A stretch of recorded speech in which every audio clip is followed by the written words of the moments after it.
Hello and welcome to the Computer Game Show. My name's David Turner. I'm here with Matt Murray, Hello. James Farley, Hello. and Sean Bell. Hello. We're going to start the show this week by thanking our Patreon producers for this month. They are Aaron Patrick, the QuickBooks chap, Simon Nelson, Moomin Biscuit, Trans Rights are Human Rights, Dave Ernsberger, Colin Brown, Gasman, Rocketman76, Smooth Monkey, John Tempelli, Jackie Sniper, Sam Higton, Thomas, Tom S, Stan, Philip with an F, Cutty, Steve Lee, Jack Oven, Grey Dragon Claw, Colin the Carwanker Smith, Lee Keybottom, My Dog Skip, Dean, Steve the Newt Littler, Evil Mammal, Don Whiskerando, and M3 for Life. They're the full Nels crew. We thank you so much for that. We thank you so much for going full Nels. We thank you for supporting us on patreon.com/TCGS.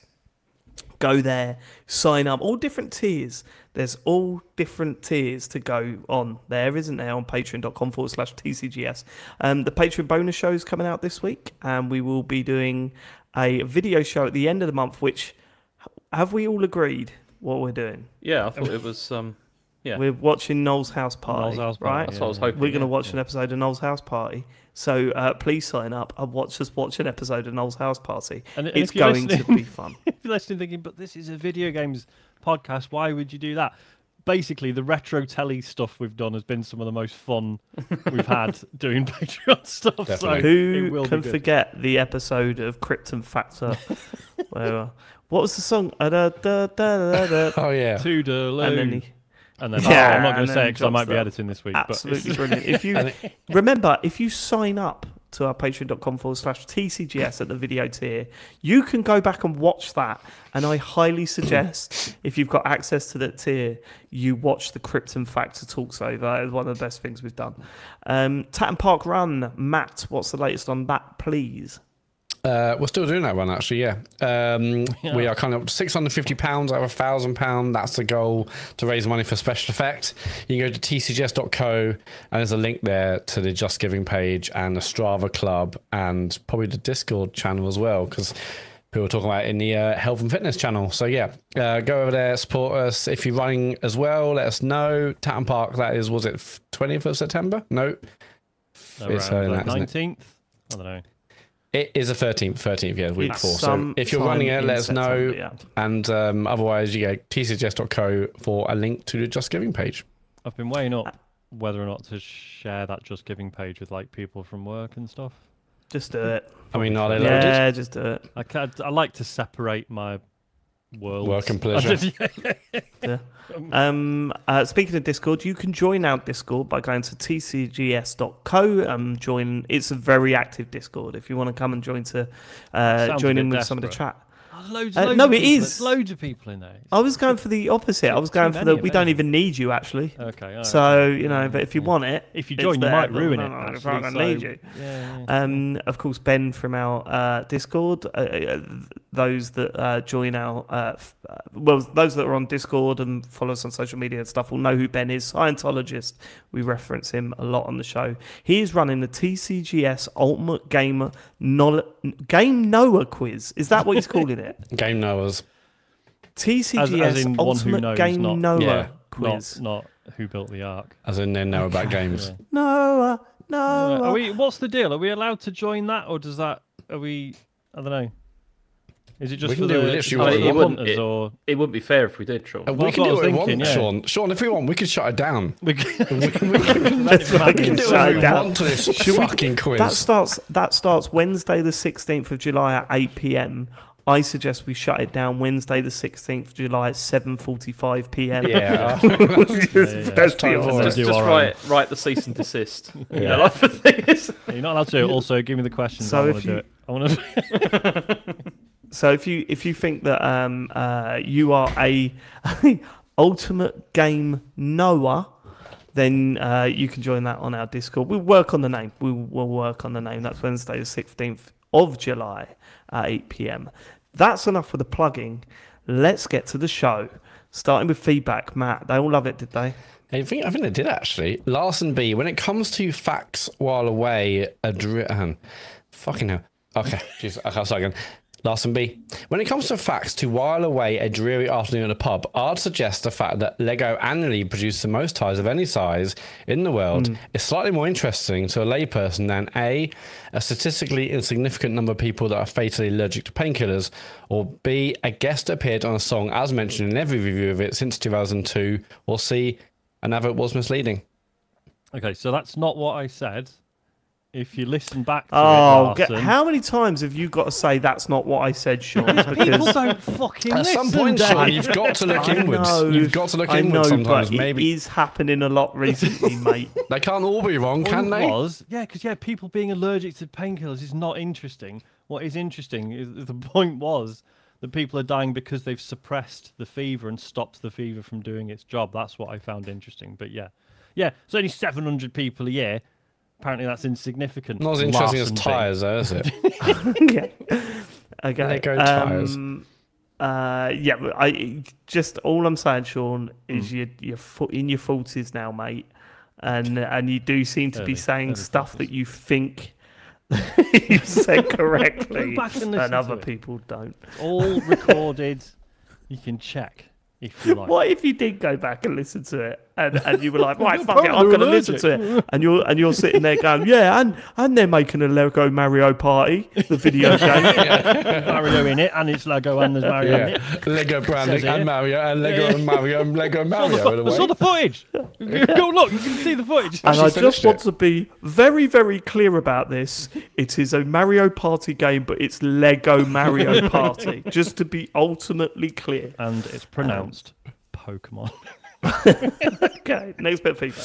Samuel the Manual has messaged, I had a lady round on Wednesday night due to... Man of the Nature. Samuel the Manual. I had a lady round on Wednesday night to Netflix and chill. During the conversation, I dropped him Matt's Lego tyre making fact. After I did, the mood changed and she just wanted to watch a bit of Netflix. She left shortly after. Thanks, Matt. Also, how did the historian Dr. J.C. Farley struggle to come up with an interesting fact? Thanks for the pod as always. Fuck Kane and Vince. Nice. Oh, that's a bit harsh, isn't it? Yeah, I wasn't expecting the tyre fact to be dropped. I've chilled out a little bit, you know. Yeah, I don't do that stuff no more. That's not me, man. No. Oh, you know what I mean? I love Kane and Vince. What's your angle now then? When was the last episode of Kane and Vince you listened to? Long time ago. You said there was a Walkabout mini golf episode, and I went to listen to it, and there was no Walkabout mini golf episode. Is that because you were on Patreon to get it early? Patreon, yeah. Well, I ain't paying for that shit. Let's get to send you it as well. Cheers, man. Appreciate it. Yeah, Samuel, great. Thanks for basically saying the fact was great. It was great. That probably wasn't the time to administer it, I would say. Maybe wait for afterwards. That's what. A bit of pillow talk. Yeah. While you're watching the Lego movie on Netflix. Yeah. Yeah, that's an option as well. Yeah. I don't know if many people watch that as a precursor to shagging, but no, afterwards. after. Yeah. Okay. Is that your after treat? Oh, you imagine that? I mean, do you imagine that? Lego movie? Everything is awesome. And then James is sitting there, you know, with his little legs going in excitement. I'll tell you what, I could go again. I'm glad that's over because I want to watch this movie. The sequel's not as good. But what are we talking about? The movie. Let's move on. Socrates. Fake gold is not gold. Toy robots are not robots. Model railways are not railways. So Lego tires are not tires. I mean, they're rubber tires. Are you arguing with Socrates? The Socrates. Well, I will if they're wrong. I mean, model railways are not railways, but these aren't. Oh, okay, now we should move on. Actually, I'm definitely Matt, you were way off with this one. The more I thought about the point that you were making, the worse it was. No. The worse it was. What's the point I was making? Genuinely like one of those people that go, my favourite Christmas film is Die Hard. Look, yeah, all right, it was set at Christmas, but that's not why we're asking. Well, actually, the biggest manufacturer of tyres is Lego. Oh, is it, mate? Right. I don't think I said it quite that way. I just come up with an interesting fact. That was me just playing. No, actually, that was me playing the clip. Next question. James is getting away with this. Yeah. Samuel Emanuel said, how did the historian Dr. James whatever it says. Dr. J.C. Farley struggled to come up with an interesting fact, and we've just blown straight past that. I was That is a hoping very you good would. point. But yeah, I mean, there's reasons for that because as a historian, it's not so much facts; it's more about analysing like sources, and it's more about reconstructing things. So why the Boring. fuck don't you do that with the news, James?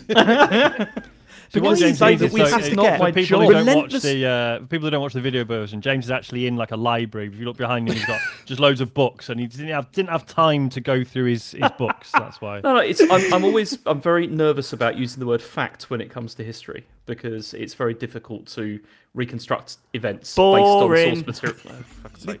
You know what, James? You know what winds me up Go on. is that you're like this about that, which is fair enough, totally understandable. But you are the one that relentlessly posts me articles with like because it's clickbait, fun. with clickbait headlines, and I say, "What's the context here, James?" I don't know. That's bullshit. You're I like- usually tell you what the article's about, and then you just say I don't believe it. That's usually Yeah. that's usually how it turns out. it. Because you don't usually read past the first paragraph. Also So I go, not true. James, if you read the second paragraph, Also it not says, true. This is not even from a reliable source. It's also What you because this is for fun, and I don't care. Oh, he doesn't care. He doesn't care. Yeah, Doesn't that care. I'm was- looking It's forward all about the fun. You know. It's, Okay, so I'm looking no forward to the financial news this benefit week. at all.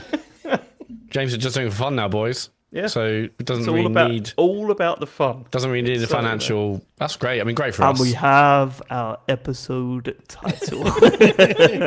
All about the fun. Write it down, Matt. Let's get to the next piece of feedback. Can't, It's all yeah. about sexy headlines. I'm sorry. Okay, right, fine. Yeah. I will move on. Alex79. All right, lads. Last week, when discussing annuals, James incredulously exclaimed, "It's not that old," when someone dared to suggest Eagle Comic was from the 1960s. Well, James, it was first published in 1950, so it definitely is that old. That's true, but it was still being published in the 1980s. So yeah, it was still around. Dan Dare, the Mekons, you know, it was all that stuff. It's great. James, there's people listening to this just thinking, "Oh God, he's senile now. He's just making up words." Yeah. He's just, The Flippity Bobs, is a the Mekon? Georges. You know, sure, come on, you must know who Dan Dare is, right? I know him from a Commodore 64 game. Yeah. Yeah, and the Mekon was like the main The aliens. enemy. yeah. Yeah. I'll carry on. Anyway, I was a Weird Beano thing and to Bash. remember and recite, isn't it? Yes, I wonder what these guys are talking about on the computer game show this week. Oh, they're making references that no one's aware of. Okay, that's fine. Anyway, Wonder why I can't be bothered putting Alex79. the show on TikTok. Yeah, tell me about it. Yeah, it's just lost. We need to liven up a bit, don't we? Nothing beats a Jet 2 holiday. I'm like, just whack that over the Okay, top of this brilliant. fucking pod. Just slam the meme in. Yeah, there you go. Anyway, I was a Beano and Bash Street Kids annual guy, and occasionally a Whizzer and Chips as a bonus one. Thanks all. Time for another Capone edit yet from Alex. No, we got another Not- 2 years. Not Matt, quite. you missed one of these 11 emails. months. Oh, I have, yeah.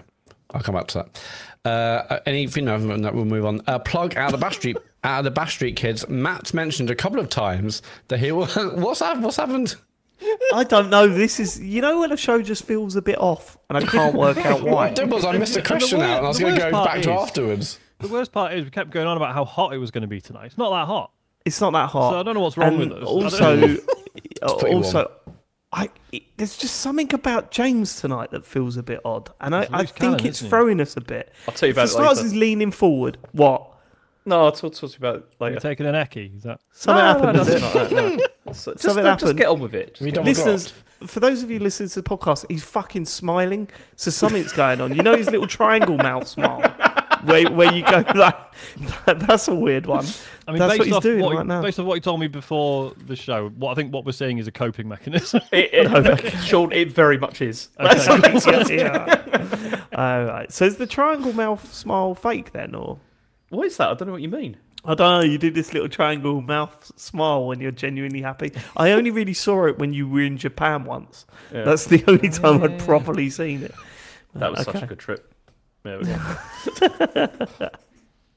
Okay, shall I move on?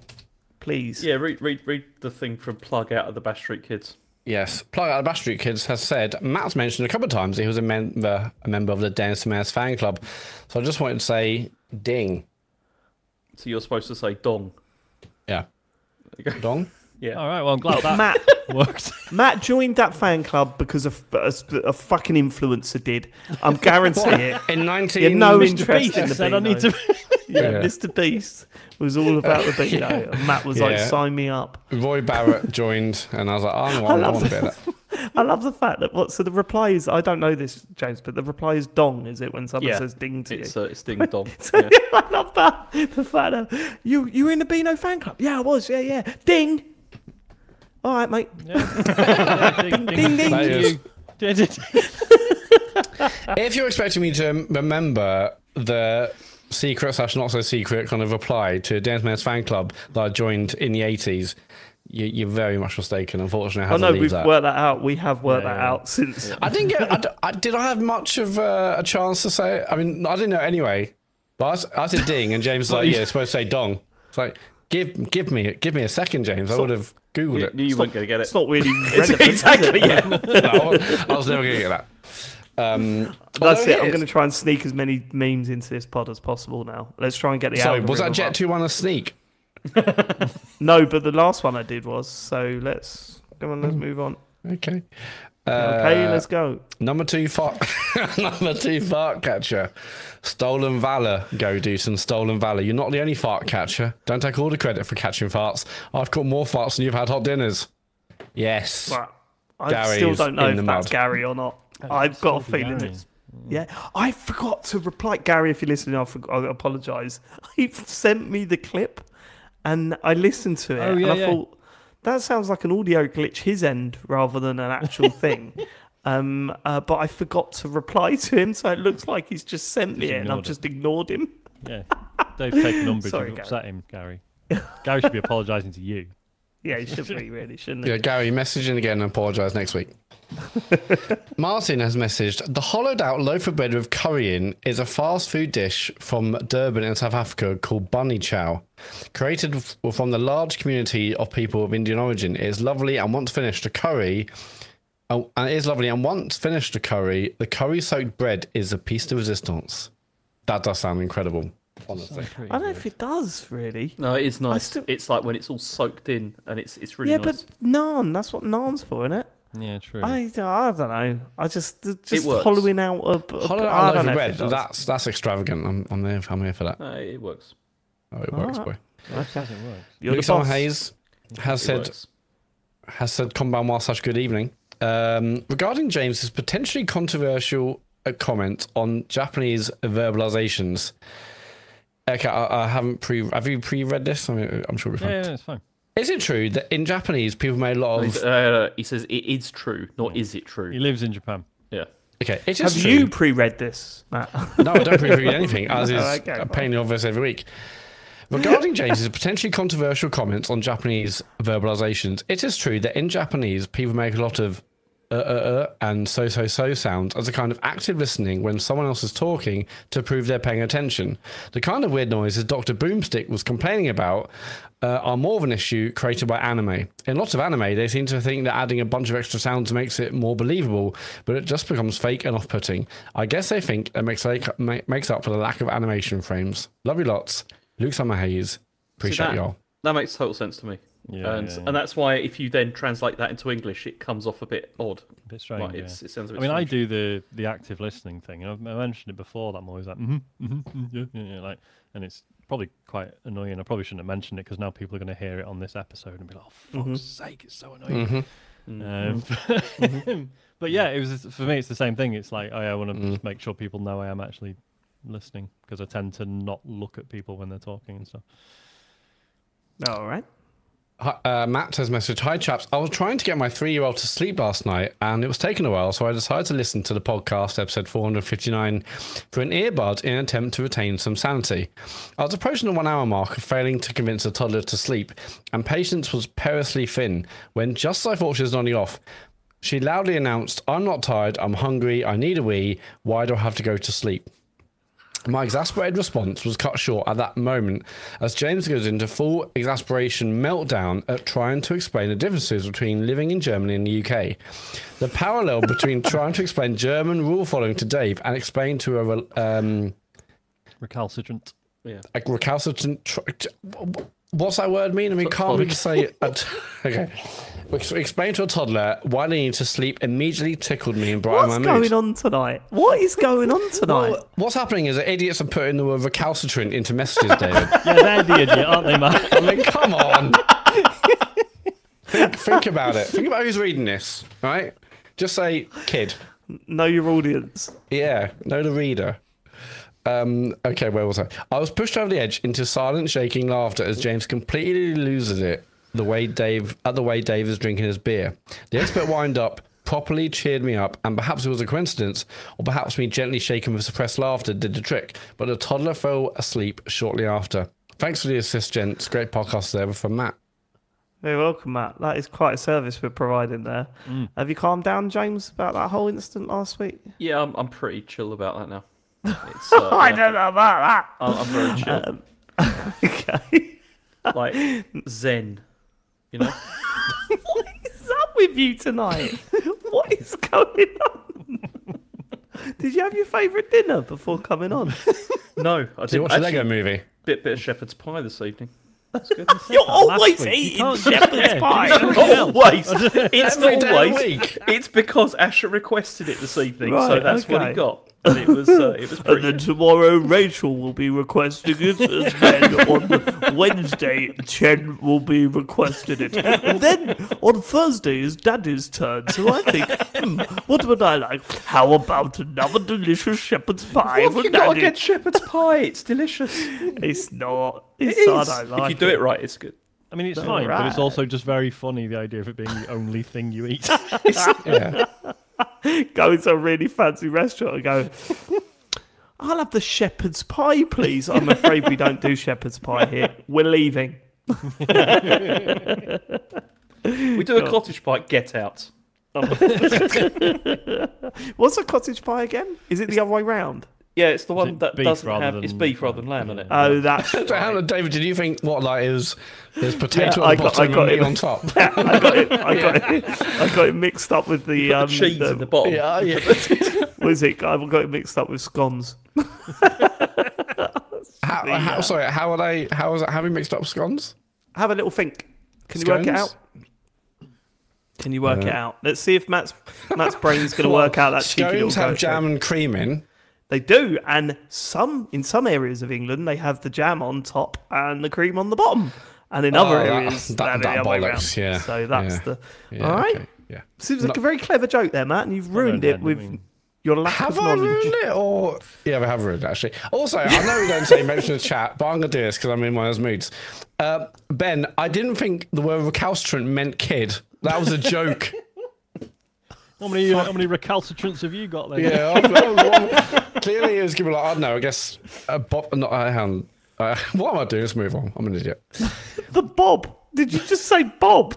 No, I was going I don't know, to he think of panicked what I and think said recalcitrant means. I assume recalcitrant means like bothersome, not bothersome, kind of out of sorts. Right. But You It said means like Bob. stubborn or defiant. yeah, basically. yeah. So Matt, if you could write kid. the word Bob down as a potential episode Bob? title.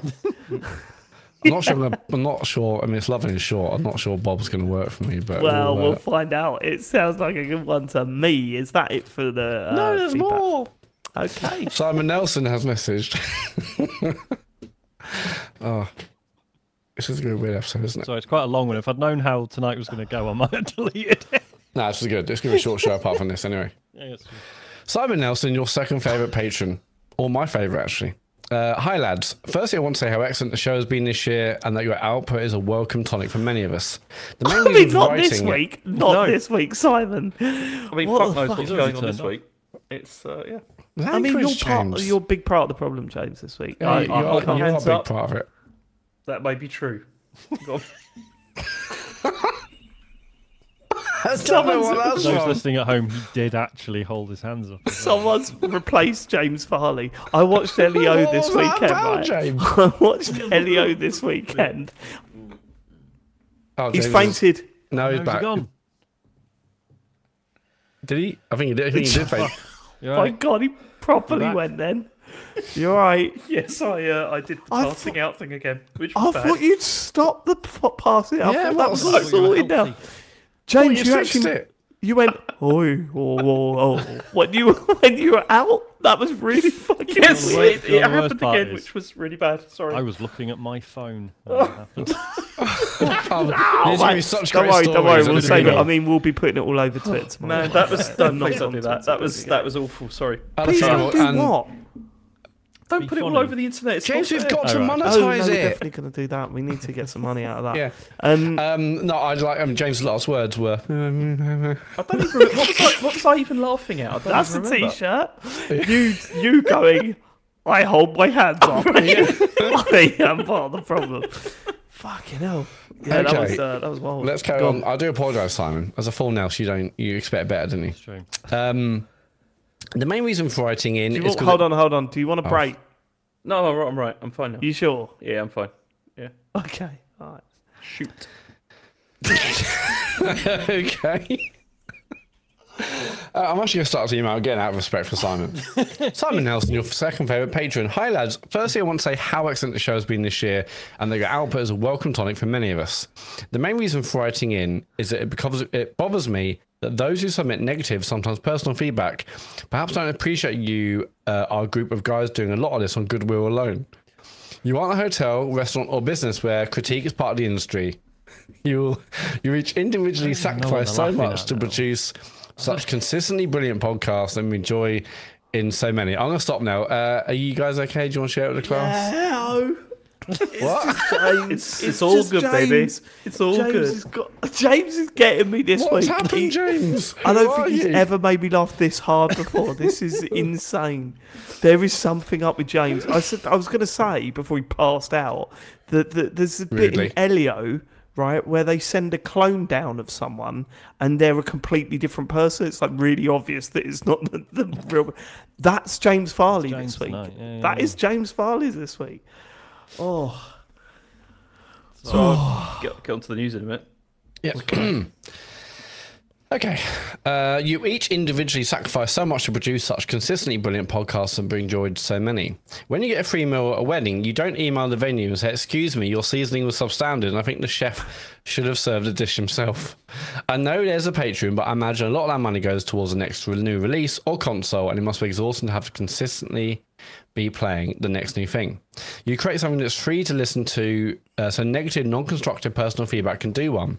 Every month I think about the Patreon money and mentally consider it the same as me buying each of you a weekly pint or soft drink, which more than justifies being in the Full Nels gang. Keep it up, lads. You are fantastic. Although for many diabetes or liver disease or related complaints, please don't play Mal and Patrick first. Please play Mal and Patrick Why did first. you add Cheers, the boys. word don't? Why did you... I don't know what's wrong with me. Thanks, Simon. I really appreciate that. Yes, And you're that is you're really absolutely kind right. of We you, Simon. we do love doing what we do, and sometimes we get constructive feedback, and that's great. And well, it's not great. We don't. There'll be lots take this it on week for board, this but section. We did get. Yeah. We did get. Yeah, we're going to get a lot next week. You're right. But then sometimes you do. You see ones, and you just think, do you know what that's like? That's like your dad down by the lake fishing, and then going up behind him and going, "Dad, see that rod you're using there? That rod's shit, and you're a prick for fishing." It is just like that, actually, yeah. Just like that.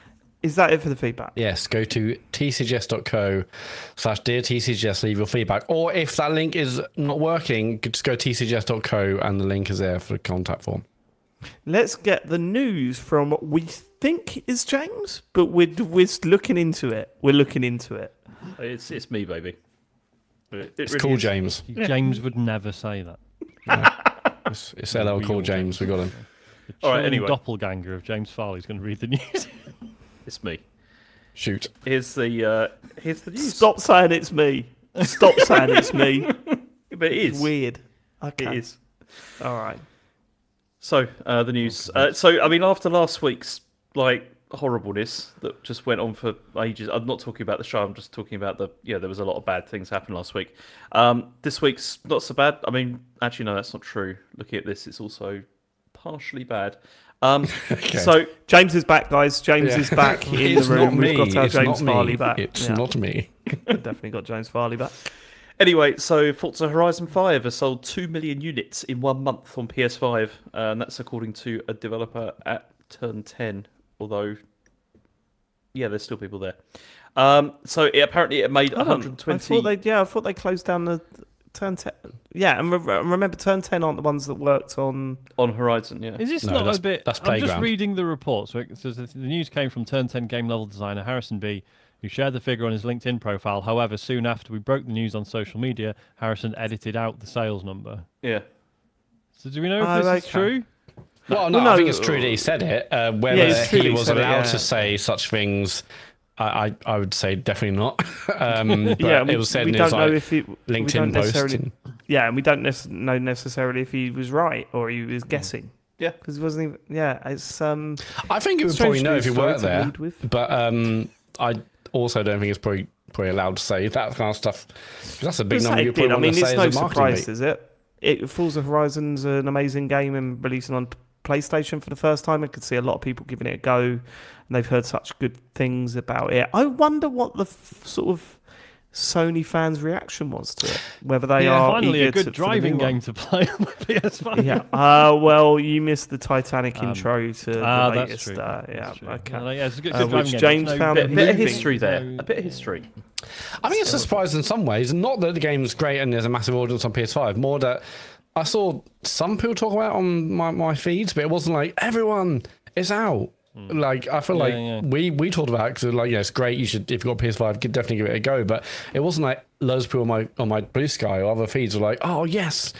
So I thought I hoped it did well, and this is great because it's as you said, it's an amazing game, and the team deserve that. But yeah, I mean, we're obviously it feels like we're going to see lots more Horizon games and not any motorsport games. So yeah, good. Excited to see the next one, I guess. But it is good. It is. I mean, it does prove that Microsoft's strategy is working to an extent. Obviously, there's lots of casualties and people losing their jobs and Does stuff. it? But I mean, I don't it know if proves- it's giving Microsoft it props proves at that this point, releasing doesn't their games on other platforms, this one Yeah, particularly and is doing well. also, I don't think this proves anything. Like, we knew that this was a really popular game, and then releasing it on a PS5, they were always going to make money from it. So I don't think it's proof of anything that needed to be proven. I just, it's if anything, it's a nod to go, oh yeah, they're not gonna switch back at any time. This is gonna be the future of Xbox. So we got to get used to it. Okay, next story is about the Subnautica 2 saga. Do any of you know what about this at all? I don't know. Think I've about seen this. No. headlines and Yeah, some I've reason I was seen really confused. bits. So it's a complicated story, which is all kind of like different, obviously, different sides to it, and people have different opinions. But it's let me give you a little bit of the background. So the first Subnautica came out in 2018, and it was a big indie hit, and it sold more than 6 million copies. And then Right, Sean. No, I played a bit of it. It was on Game Pass, I think, wasn't it? Played a bit, but I just, don't know, didn't really get into it. Not Not really the for game's you. fault, just Okay. not my sort of thing. Big, scary sea creatures, no thank you.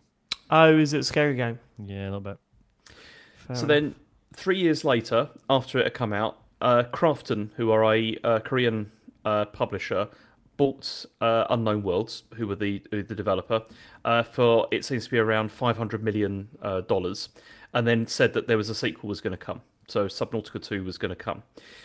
The publisher was supposed to pay out $250 million in bonuses to the development team of 100 people, but this was contingent on the game coming out in 2025 if like revenue targets were hit. Then the game was delayed until next year instead. So the leadership of the studio, which is Charlie Cleveland and Max Maguire, weren't happy about this because they were basically arguing this is the publisher trying to get out of paying. So has the cash. publisher, sort of forced the delay on them? Is that Yeah. what you're saying? Right. They were then fired by the publisher, and then Charlie Cleveland went on social media and said that the game was basically ready for early access to be released. So it was like, it was going to hit schedules and all that kind of stuff. So Krafton then released a statement saying this. They said that the 250 million payout was allocated to like 3 senior leaders and then accused the senior leadership, who have been fired, of abandoning their responsibilities to work on other projects. So they said, Krafton believes that the absence of core leadership has resulted in repeated confusion in direction and significant delays in the overall project schedule. The current early access version also falls short in terms of content volume. We are deeply disappointed by the former leadership's conduct, and above all, we feel a profound sense of betrayal by their failure to honour the trust placed in them by our fans. So they appointed a new CEO, Steve Papotis, and he was asked about whether Krafton had delayed the game to avoid making the payment, and he said, it's a good question, and I would appreciate patience on this particular topic. And then he then went on to say that like any details of the deal were beyond his. He said they are beyond my current understanding at the moment. And then he said, the desire of Krafton is to have the very best version of Subnautica 2 available for its early access. Well, yes, the software that everyone worked on is in a great spot, and it felt like, hey, we should launch this. That wasn't where both parties aligned around. It's never been told to me that we're making this change specifically to impact any earn-out or anything like that. So Cleveland and the original leadership team have now filed a lawsuit against Krafton, and then mysteriously, some confidential slides of the game's development progress were leaked online, and indicating that there'd be a number of sort of missed deadlines. And then straight after, Krafton released a press statement about this, saying, given these circumstances, Krafton has determined that transparent communication is necessary and has chosen to confirm the authenticity of the document. Krafton believes that minimising speculation and ensuring accurate communication with players must take precedence. So it's one of those situations where we don't really know the truth here, like what has actually happened, but it's just a bit wild. Yeah, really horribly messy, isn't it? Yeah, it's really messy and confusing. What are we supposed to get from this? I don't know. It terms of... feels like it's horror. It just feels like there's a lot of things that are being said publicly that we shouldn't know about, or we shouldn't, And also, potentially, developers that have lost out on potential revenue, from the game, which is really bad. But then also, we don't know about the state of the game really, at this stage. So many moving parts in this. I mean, everything's probably happened, and I'm sure the publisher did want to delay if they weren't happy with it. But then that's obviously going to affect some people if there were again revenue targets and bonuses associated with that. So it's just a right old mess, isn't it? Yeah. So should we move on to the next story? Yeah. Yep. Okay. So this is about Donkey Kong Bananza. Because some people, reviewers, have been indicating that the game drops frames and that there are, that the performance is not perfect on the Switch 2. So Kazuya Takahashi has responded to this. He said, there are several factors to consider. First, we intentionally used effects like hit and stop and slow motion to emphasize impact. Oh, hang on, no, hit stop. Sorry, thing. Yeah, sorry. It's because it's hyphenated on the thing. Okay. Yeah, like hit stop and slow motion to emphasize impact. Second, because we use voxel technology, there are times when there are major changes and destruction in the environment. We're aware that performance may drop slightly at these times. However, as you say, overall the game is smooth, and at points where large-scale changes occur, we prioritised fun and playability. Yeah. So I don't know what that means. The start of that is a weird thing to say. Mm-hmm. What is he suggesting, that reviewers don't know what slow motion is? Yeah. What is the? It's a bit of a. Yeah. What do you make from that, Sean? What Yeah, I mean, it's a strange thing to mention.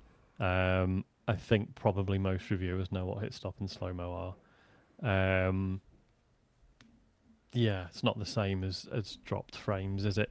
I mean, obviously not seen the final thing running for ourselves. I'm not expecting this to be too big a deal. Obviously, it's a bit of a shame. It's the fucking second game that's coming out on the Switch too, and we're already hearing about frame rate issues. But Mario Odyssey had the same for the original Switch. Yeah. I mean, we got to remember that Mario Odyssey had areas in that game that significantly dipped in frame rate, which is not defending it. Nintendo's approach to frame rate at the moment is very strange compared to what they used to be like. A lot of their games now, I mean, especially the bloody top-down Zelda ones, from what was it, Link's Awakening? Link's Awakening Link's remake and the other one. Echoes of Wisdom. And the Echoes of Wisdom, it was really sort of chuggy. There was obviously the stuff in the town in the Splatoon games.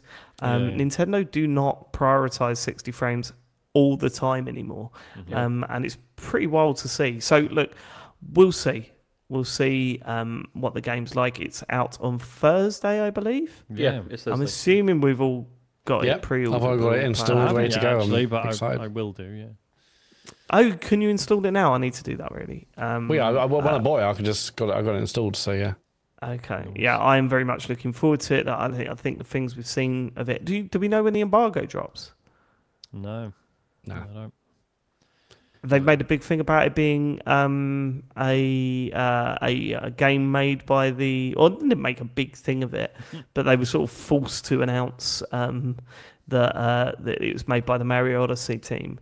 And at first you'd think, well, surely just make a Mario Odyssey 2. Surely that's the priority for that team. But we're soon finding out that there's a wider vision here from Nintendo, and I think this next news story explains why they went the direction they did. Yeah, so Nintendo and Universal are planning a Donkey Kong movie. There's been like a filing made in May detailing like the license for the film. There's no details whatsoever about this apart from this appears to be coming. I'd imagine that Seth Rogen's probably returning. Oh, absolutely, to see the whole thing. And, but we also know this isn't in replacement for Super Mario Bros. 2, which is still coming out. That's been announced. Yeah, that's still coming. When is it? That's coming April 2026. Next year, is it? Yeah. Yeah. So they're going to be pushing this stuff. And then there was that whole thing about them building. A few people found it strange that they built like Nintendo. It was that Super Mario World in the Universal Studios. And then they extended it with a Donkey Kong themed world. And there was quite a few people thinking that's not the IP I would have gone with next. But they did, and it is clear that they want as much based around this Mario franchise as possible. And Donkey Kong is interesting, isn't it? Because, apart from that first game, and I know we'll get messages, well, actually in the first, it was called Jumpman and it was Donkey Kong. But they've not necessarily, they did branch off for a while, right?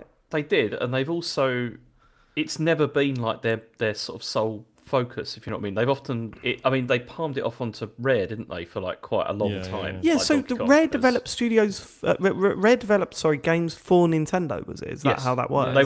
Rare were a second party. Yeah, independent. Right. Yeah. So like it's a strange one. I'm looking forward to it. I think this game really has to kick Donkey Kong back into the not that he's not in the mainstream. Everyone knows who Donkey Kong is, and he was a big part of that Super Mario movie. So I'm not massively surprised this is the direction they're going in.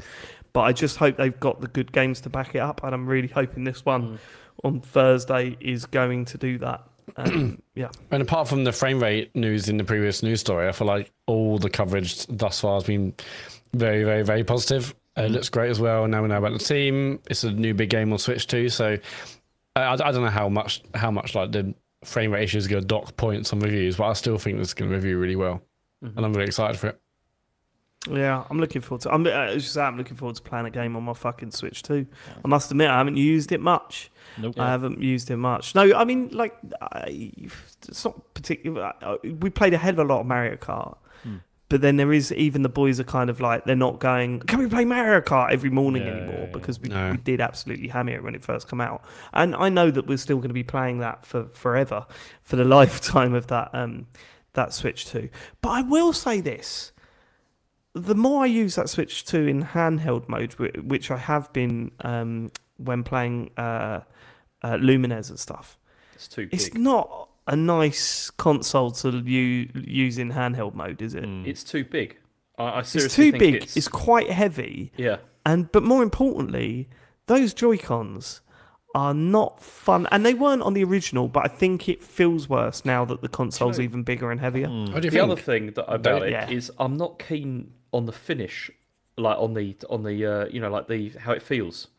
It's I don't mind that as much. I don't think. To me, like, because every time I look at it, it feels like it's like attracting like dust and like things like that. It's like, really? It's a bit like. Do you remember with the it was with the PS4 they did this? They had like a matte one, and then they had one which was just like a regular sort of shiny one or whatever. Glossy one, yeah. And I think the matte one just like attracted dust like really badly, and it feels like that. Like it doesn't feel Right. I don't know.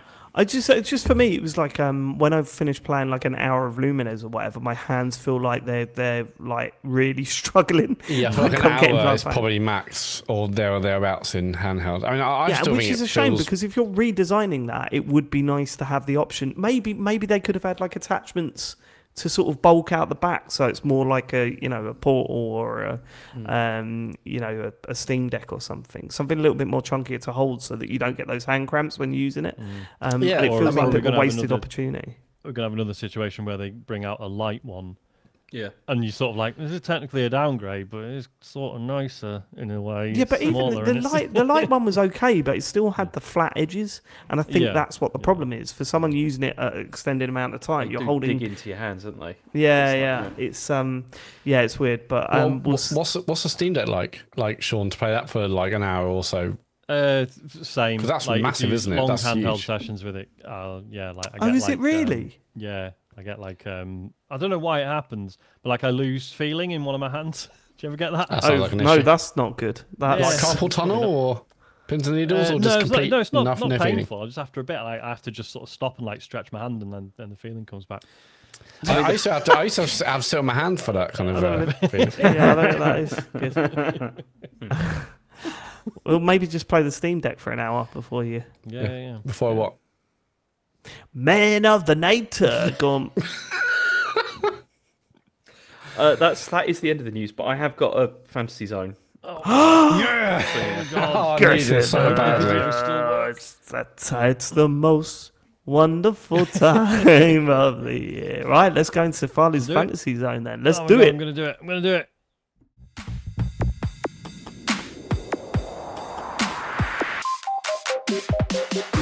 Fantasy Zone.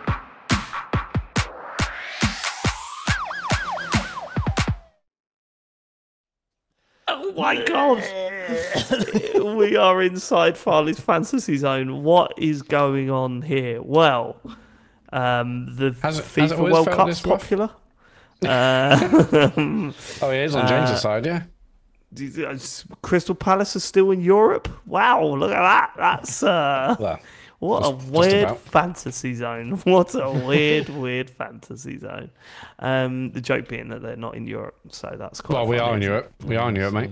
We are in Europe. It's just different competition in Europe, but we are still in Europe, so that'll be yours. And also, we're going to appeal, so. Well, I mean, that is still Europe. Oh, I don't know if it is, really. James, does it count? Conference? Never said that, Matt. I was just laughing at you. James, Millwall playing a Spanish team in Spain as part of their pre-season tour. We're in Europe, guys. We're in Europe. We're playing in Europe. Not really the same. Very similar. Conference. I mean, huge competition. So very similar. Fuck off. Farley? What's the Farley zone? What's the Farley zone? What is the Farley zone? Great question for new listeners. So this is in the fantasy zone. The reason being is because it's not verified anywhere at all, and it's basically just a Spanish website that said this had happened. So what's wrong with it being Spanish, James? Nothing. That means it's not reputable, does it? If it was a British website, if it was a fucking British website, it'd be fine. Look, we've been one of those Spanish websites I've heard so much about. We've talked about coming over here nicking our news. We've talked about the Spanish before. We still hate them, apparently. Haven't learned anything.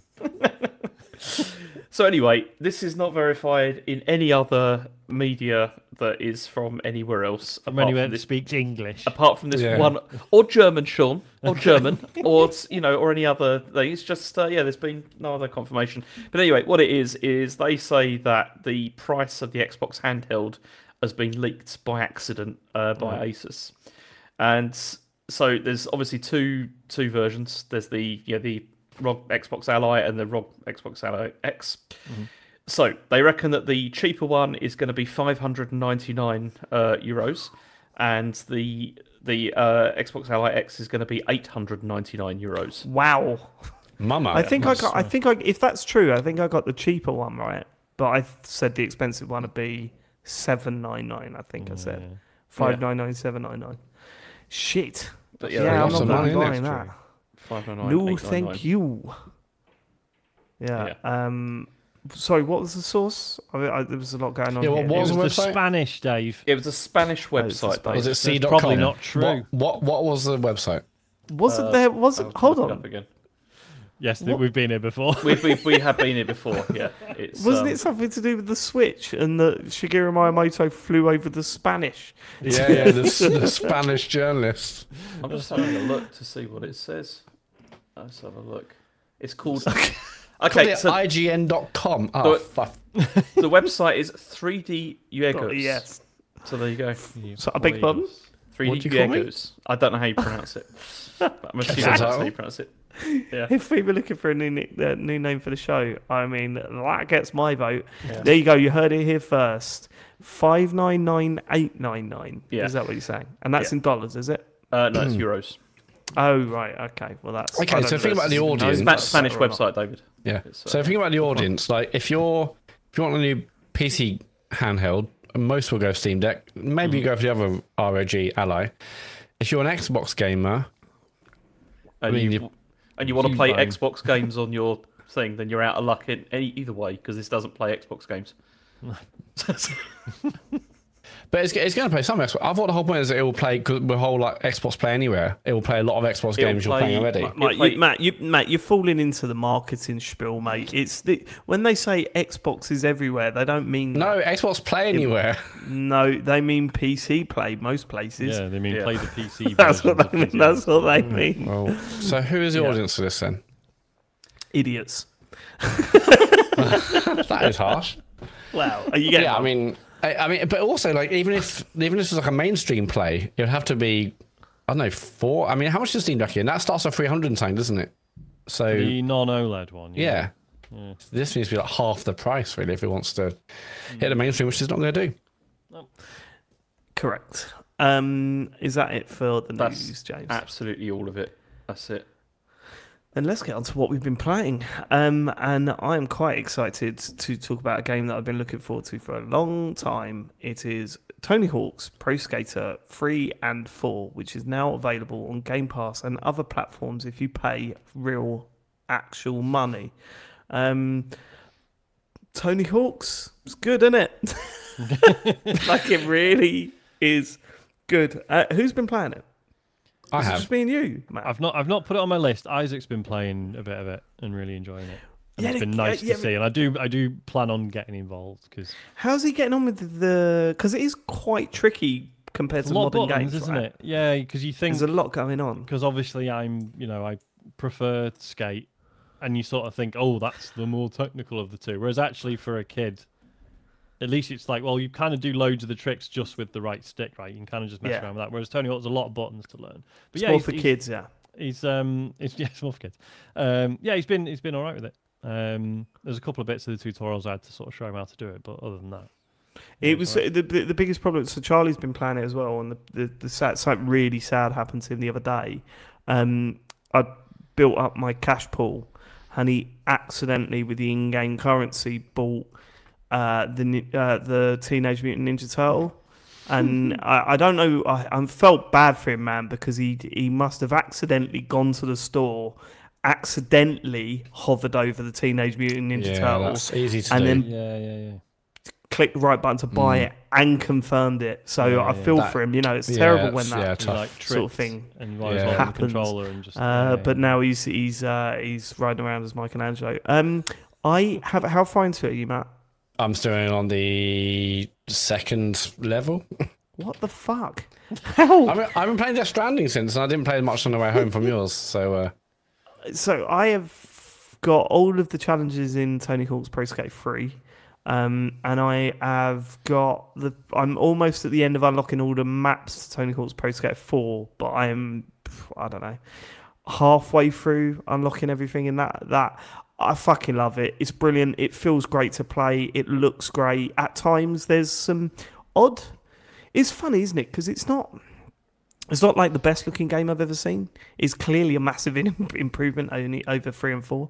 And I love what they've done to it. I love how they've expanded each level. Each level feels bigger now, even though they're not.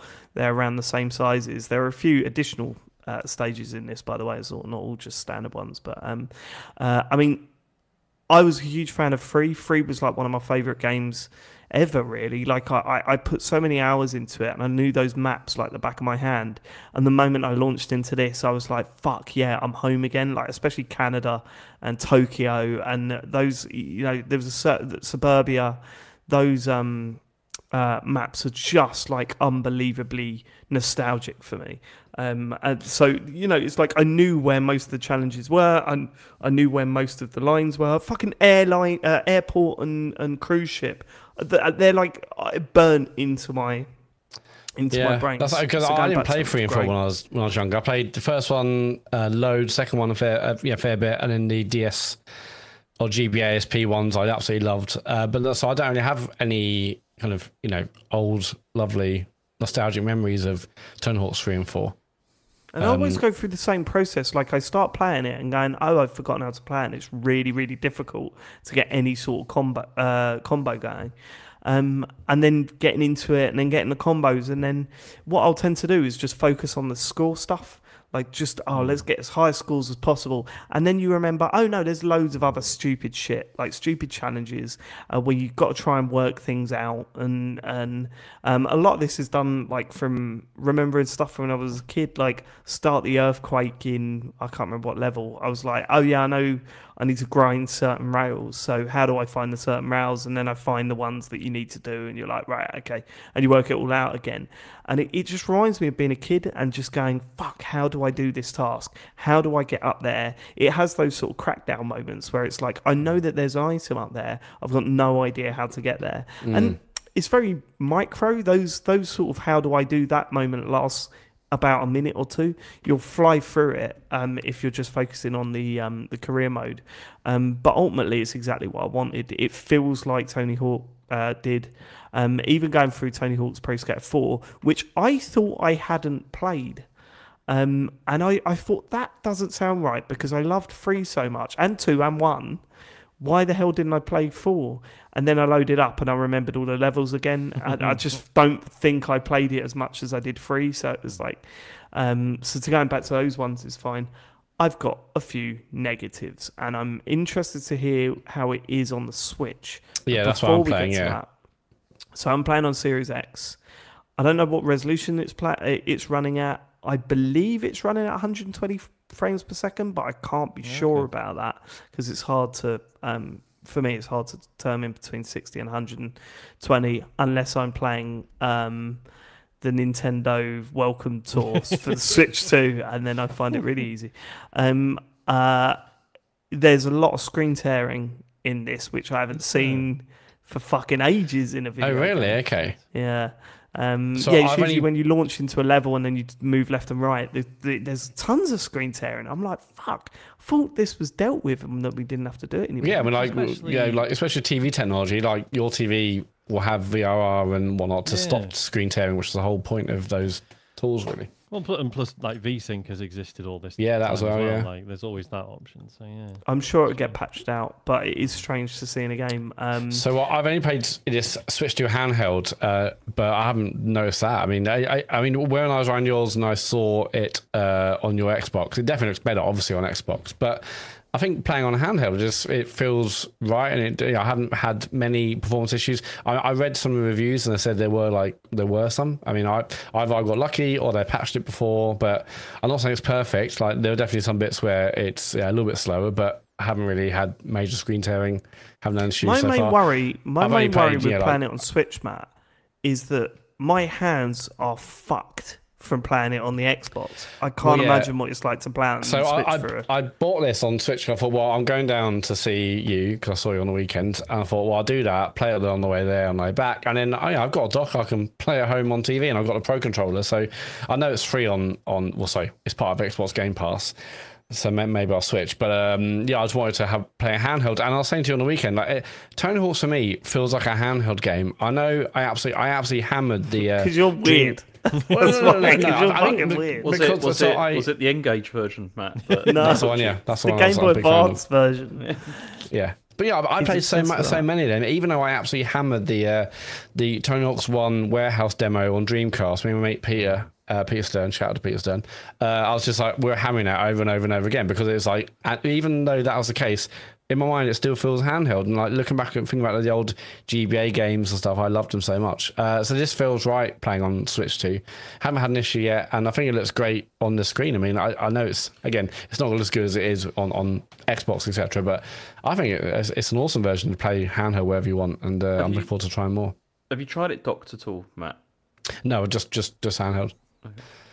So I will do, because I mean, I haven't checked about these things, but are all these Switch 2 games 4K when docked? No, I haven't no, looked no, into not it. at all. No, no. I think very few will be. Yeah, exactly. Yeah. Donkey I Kong think better be. that's- Surely Donkey Kong will be, right? No, I wouldn't have thought that'd no be 4K. You kind of think like those like major Nintendo first party games will be the But ones that again, really try and not highlight the this- features. But most games aren't 4K 60 frames on the Series X. Oh yeah, I mean So- that is true, but up to 4K would be nice on Switch too. I mean, they could say up. Yeah, I see what you're saying. I'm trying to think. Actually, playing it on the Switch 2, is it better or worse in terms of controls? Because I think, I mean, I don't look like, so the D-pad on the Pro controller or the Elite controller on Xbox isn't great, and I think that's screwing me up a little bit. But on the Switch, it'll be individual buttons, wouldn't it? Yeah, to I mean, control it will feel a lot on nicer time. on Pro Controller. I know that much, and I will give it a go. Yeah, it's got a much Docked. better D-pad. Yeah. It's got a good D-pad, isn't it? The Pro controller. Don't think Yeah, I've the used Pro it Controller feels nice all over. I love it. But so I mean, I still feel, even though the Switch 2 face buttons are larger, they still feel not quite big enough really for prolonged Yeah, use. it's not really the face buttons I'm worried about. It's the D-pad. The D-pad's individual buttons, and I struggle, I think. And also the placement of them, they're quite low, aren't they? On the yeah. What's it? But no, I mean, overall, I haven't tempted. had many issues, and it's just fucking great to have it handheld. So and Yeah, as I no, said, I didn't can play see this that. when I was younger, so this is all new for me. But you're saying, but there are new tracks, or there are existing tracks or locations. I believe so. added I to? don't remember. I've not looked it up, but I believe the water park level. No, I don't remember that. Yeah, And I think there remember are. that. Some people saying like they're so good that you almost forget that they weren't part of the original game. 'Cause Nothing they feel so feels in out of keeping. date. No, Yeah. yeah, nothing feels out of Out of place, out of place there. One thing that does feel out of place though, and one thing that I did have a big problem with was the soundtrack. Yeah, so the original game, or sorry, the original remake 1 and 2, that had a lot of the original music and it had a lot of new music in it. Mm-hmm. This game seems to be primarily new music. Oh, that's a shame. And there's a lot of songs that I associate with that era of Tony Hawk that are not in this. And I've looked at it. I've looked into a few bits about it because it was a really confusing few days actually. So I was like, I'm sure Alien Ant Farm were in it, and that Wish song, and I was like, okay. Yeah, in the original. So yeah, in the original Smooth version, Criminal, wasn't right? it? Was it not that or? No, I think it was a song called Wish. Okay.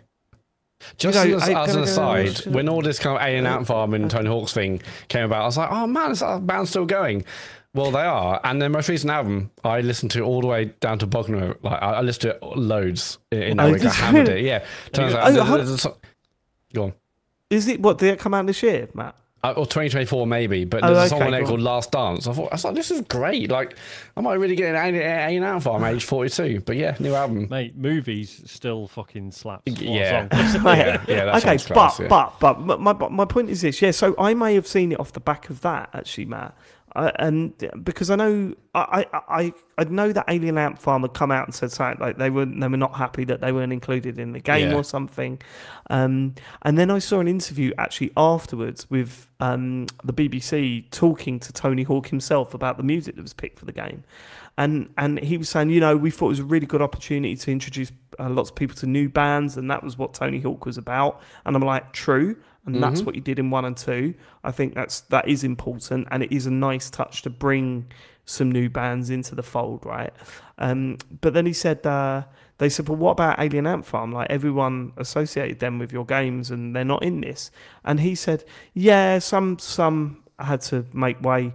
So if you want them, just put on your your streaming services and listen to. And I thought that is a shit response, because that's sort of belittling what such a big part of Tony Hawk games were.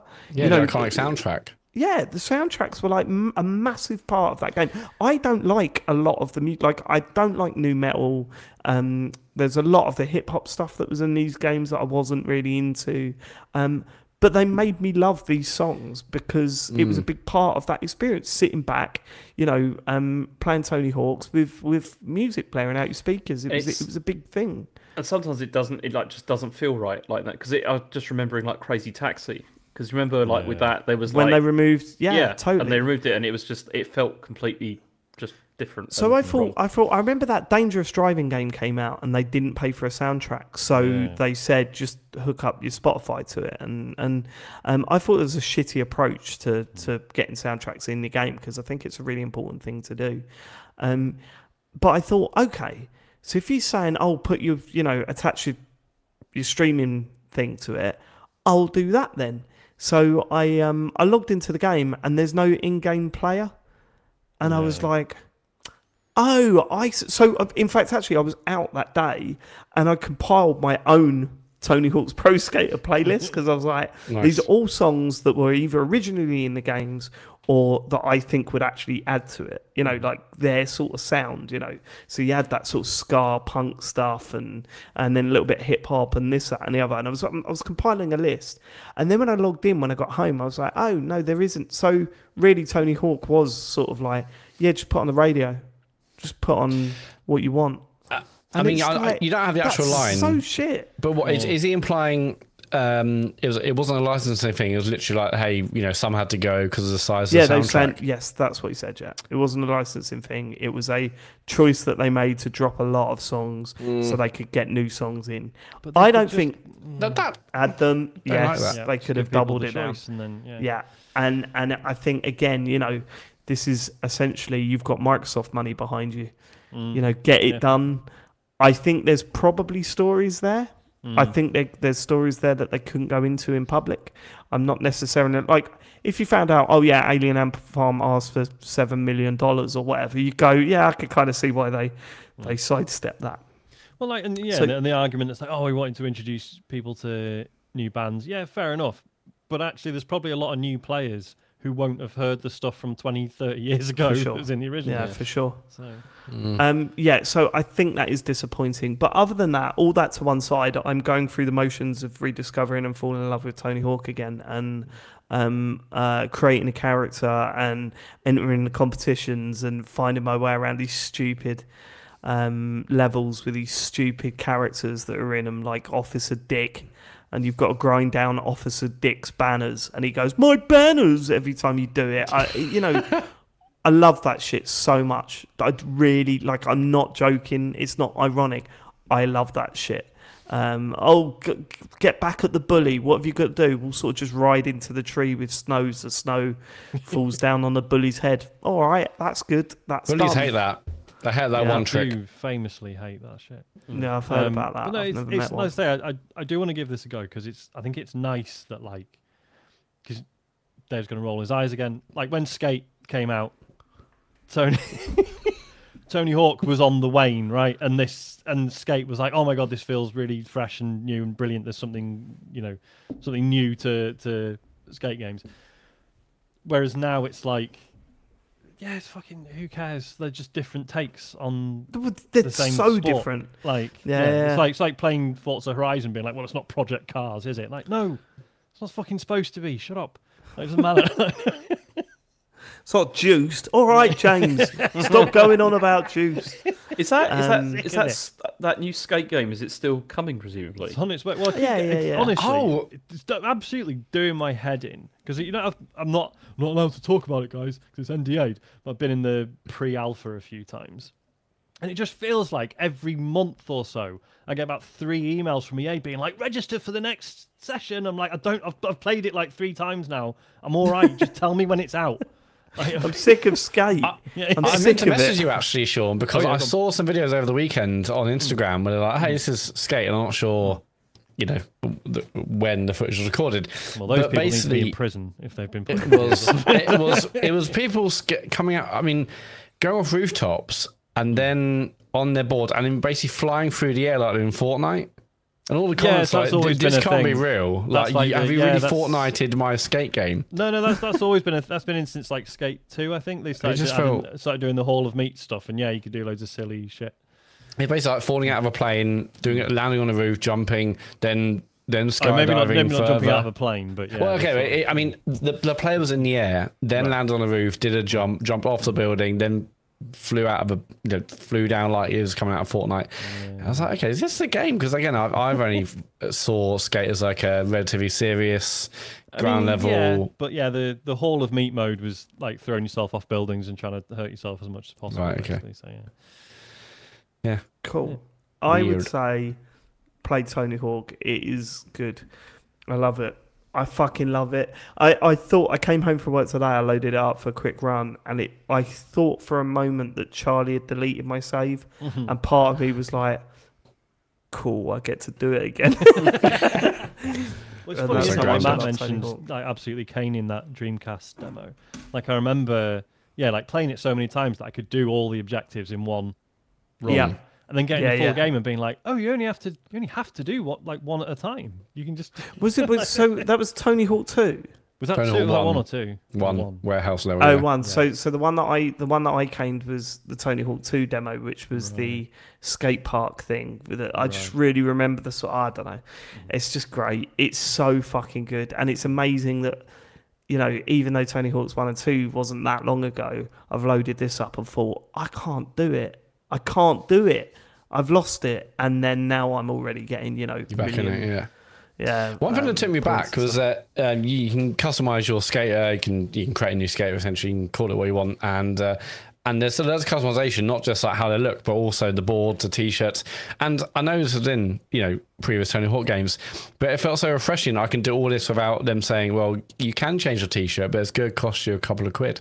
Like so many games now, it feels like you have like a very slim line of free cosmetic changes, because obviously they wanted to get you into the store, and you can totally customize your character, which I know isn't new for this game. It just felt like refreshing, which is quite sad to say. It's almost like battle passes and all that sort of thing are really awful. For Yeah, I know, but no, yeah, I know, that shit but will be all over the new skate as well, because that's. I like know, a but you've service got to charge. remember, James, that this is on Xbox at least, it's a Game Pass game where they could have easily put that into a shop and everyone would go, yeah, of course, and they didn't. And not Is only it no that, shop at all then? I assume there will be some level of that there's- elsewhere. No, the only things that I've seen is that there's a bunch of stuff. It's like download, like Doomslayer. You can skate around as Doomslayer, but you need to have bought the certain edition of. Yeah, I read that today. Basically, so there's also like a SpongeBob kind of cameo where you can jump off a certain part of the track and you land in Bikini Bottom and you see SpongeBob related things down there. Now, you can still go there if you have a non-limited edition or special edition, but all the references are gone to SpongeBob. Oh wow! So you're in Bikini Bottom with no other kind of SpongeBob things, which is Oh, that's weird. Weird. Where is that? bad. Do you know what level you got to be in to do that? No, I just saw the news today about I wonder you if basically have to that's pay a another thing. like $20 if you want to like see the full SpongeBob content. Oh, that's a bit silly. But there's still, like, even though there's loads to customize with, Matt, the more you play it, you unlock tons more, tons more. The And level's it a doesn't- Skater Island level, by the way. Skater Island level. I think that's Tony Hawk's Pro Skater 4, but yeah, I think it's 4. But yeah, no, the stuff that you unlock on the way, and it doesn't hold back on in-game currency either. It just keeps chucking it at you. So Yeah. No, that was surprising. It was a nice surprise. The turtle looks awesome. I haven't bought the turtle yet, but I assume the rest will be in 10K as a well. bit. Yeah, 10K. I sort of in-game don't want to currency. buy Bam Majira. Is that wrong? Why, I you're just not a wanna fan? Forever. I don't know where. Keep him locked in Tony Hawk's jail. Yeah, just keep him there forever. Good game. Good game. Good game. Right. Also, we're talking like, I mean, stream? Would that work as a stream? No, I don't think it would. You don't think it would? Okay. There's a multiplayer stuff Only- not. Only Not because all of a lot of it is, did you get the points? Yeah, I got the points. Okay, next bit. Like, it's Yeah, not yeah. unless let me try it out, because if we could do horse, where you all get to watch one person try and beat the score, then that would be quite funny. I think that'd be quite good. Yeah, all right, maybe we'll look at that. Right, and then we've got a whole Death Stranding section here, because here's the thing, listeners. I've got Matt next to his name. I've got written Death Stranding 2 on the beach. James has written Death Stranding 2 on the beach. Sean has written Death Stranding. So I'm assuming you're playing the first one because you've got FOMO but don't want to risk. Right, okay. Okay, right. So let's have a catch up with Matt and James where they're on 2, and then I want to come to you, Sean, about Death Stranding 1. Okay, well, I'm 30 hours in now, and I'm on mission 21, 22. Yeah, I'm loving it more than ever. James, how far are you in? So yeah, I'm like 30 hours in as well. I'm on like episode 7, I think it is. Oh yes, I'm only on. Yeah, it's episodes, not chapters, isn't it? I'm on episode 6. Yeah. Going back to the F2 one. Anyway, this game, I just love it more and more the more I play it. Like I bought Donkey Kong. I bought Tony Hawk, and Donkey Kong is out this week. But I just want to play. I just want to play this game. It's like I love it more than I love the first one. I'm doing more than I did the first one. I just love like building the roads and seeing other people's infrastructure. I'm gonna add more stuff to that. The story is bonkers, and actually, if anything, I wish there was kind of more story. I know James last week, you're still ahead of me, but last week you were ahead of me, and you're saying, oh well, there's this big lore dump, and there was, but now I've played another 10 or 15 hours since then. I'm like, I want more like story stuff. Like they're injecting new characters in, and I've just met another character called Tomorrow. I'm like, okay, cool. So new characters are gradually being added to the crew, but I'm like, I just want, I don't know. Can I just say he was called Tomorrow, was he? Tomorrow, yeah. Well, she didn't have a name, and she was given a name, and that name was Tomorrow. Yeah, and there's reasons for that because there's story connected. There's always reasons for it, but the reasons are never good, James. Well. Yeah, remember? But I mean, the thing is, I mean, I've played a lot of this over the weekend, and I mean, the start of episode 5. I mean, Matt and I have talked about this like off the thing, and it's like, it's a for me, it was a real like wow like moment like at the start of that episode because it visually it's incredible. Like, probably the best thing I've seen this generation. I think in terms of like how what it's. Can I just ask? Is that not fireworks, but is that sparks? Yes. Right, okay. I've seen a clip of that and that blew me away. Yeah, so it looks incredible to walk through. You're basically in an area where there's loads of kind of metal girders and fireworks and essentially big Catherine wheels. Essentially, those fireworks to basically form a giant Catherine wheel all over this place. And it looks stunning, like not all the sparks and the fireworks going up in the air and also spinning around. Are you Googling it? Are you looking it up? No. No, it looked like you were like, I want to see this for myself.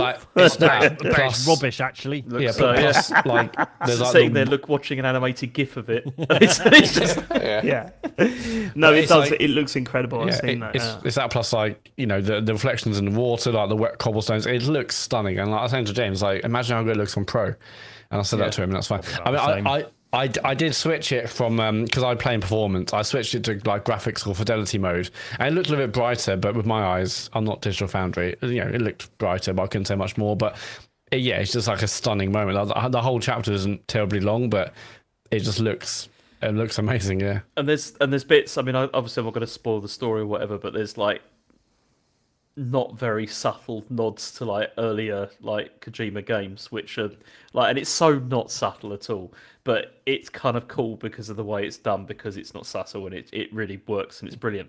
But the thing is, see, stop doing that face, David. I know you hate this guy. Cool, I know you because hate it's not subtle. Yeah, like I don't get what you mean. No, but this is the problem. I can't explain it because if I do, it like totally ruins. All right, well, I don't want you to get all high pitched and screamy again. I'm not so doing that. Just calm down, okay? It's like I don't know why you have to have a go. David, I'm chill, baby. Yeah, but I mean, chill. But the thing is, it's like aside from that, it's the thing that really like sort of has hooked me like this weekend was, again, it's like the core gameplay loop is. You see, anybody that says this is a walking simulator, I really think has completely missed the point of like the game. And there have been people I've seen who have like said this. The real point of this whole thing, Shut up. Go on, There call is- them out. Call them out on this show. Name one of them. Go on. James's shit list. Name and shame. Who have you seen that said that about Yeah. this game? I'm not Who saying. publicly Anyway, have you seen?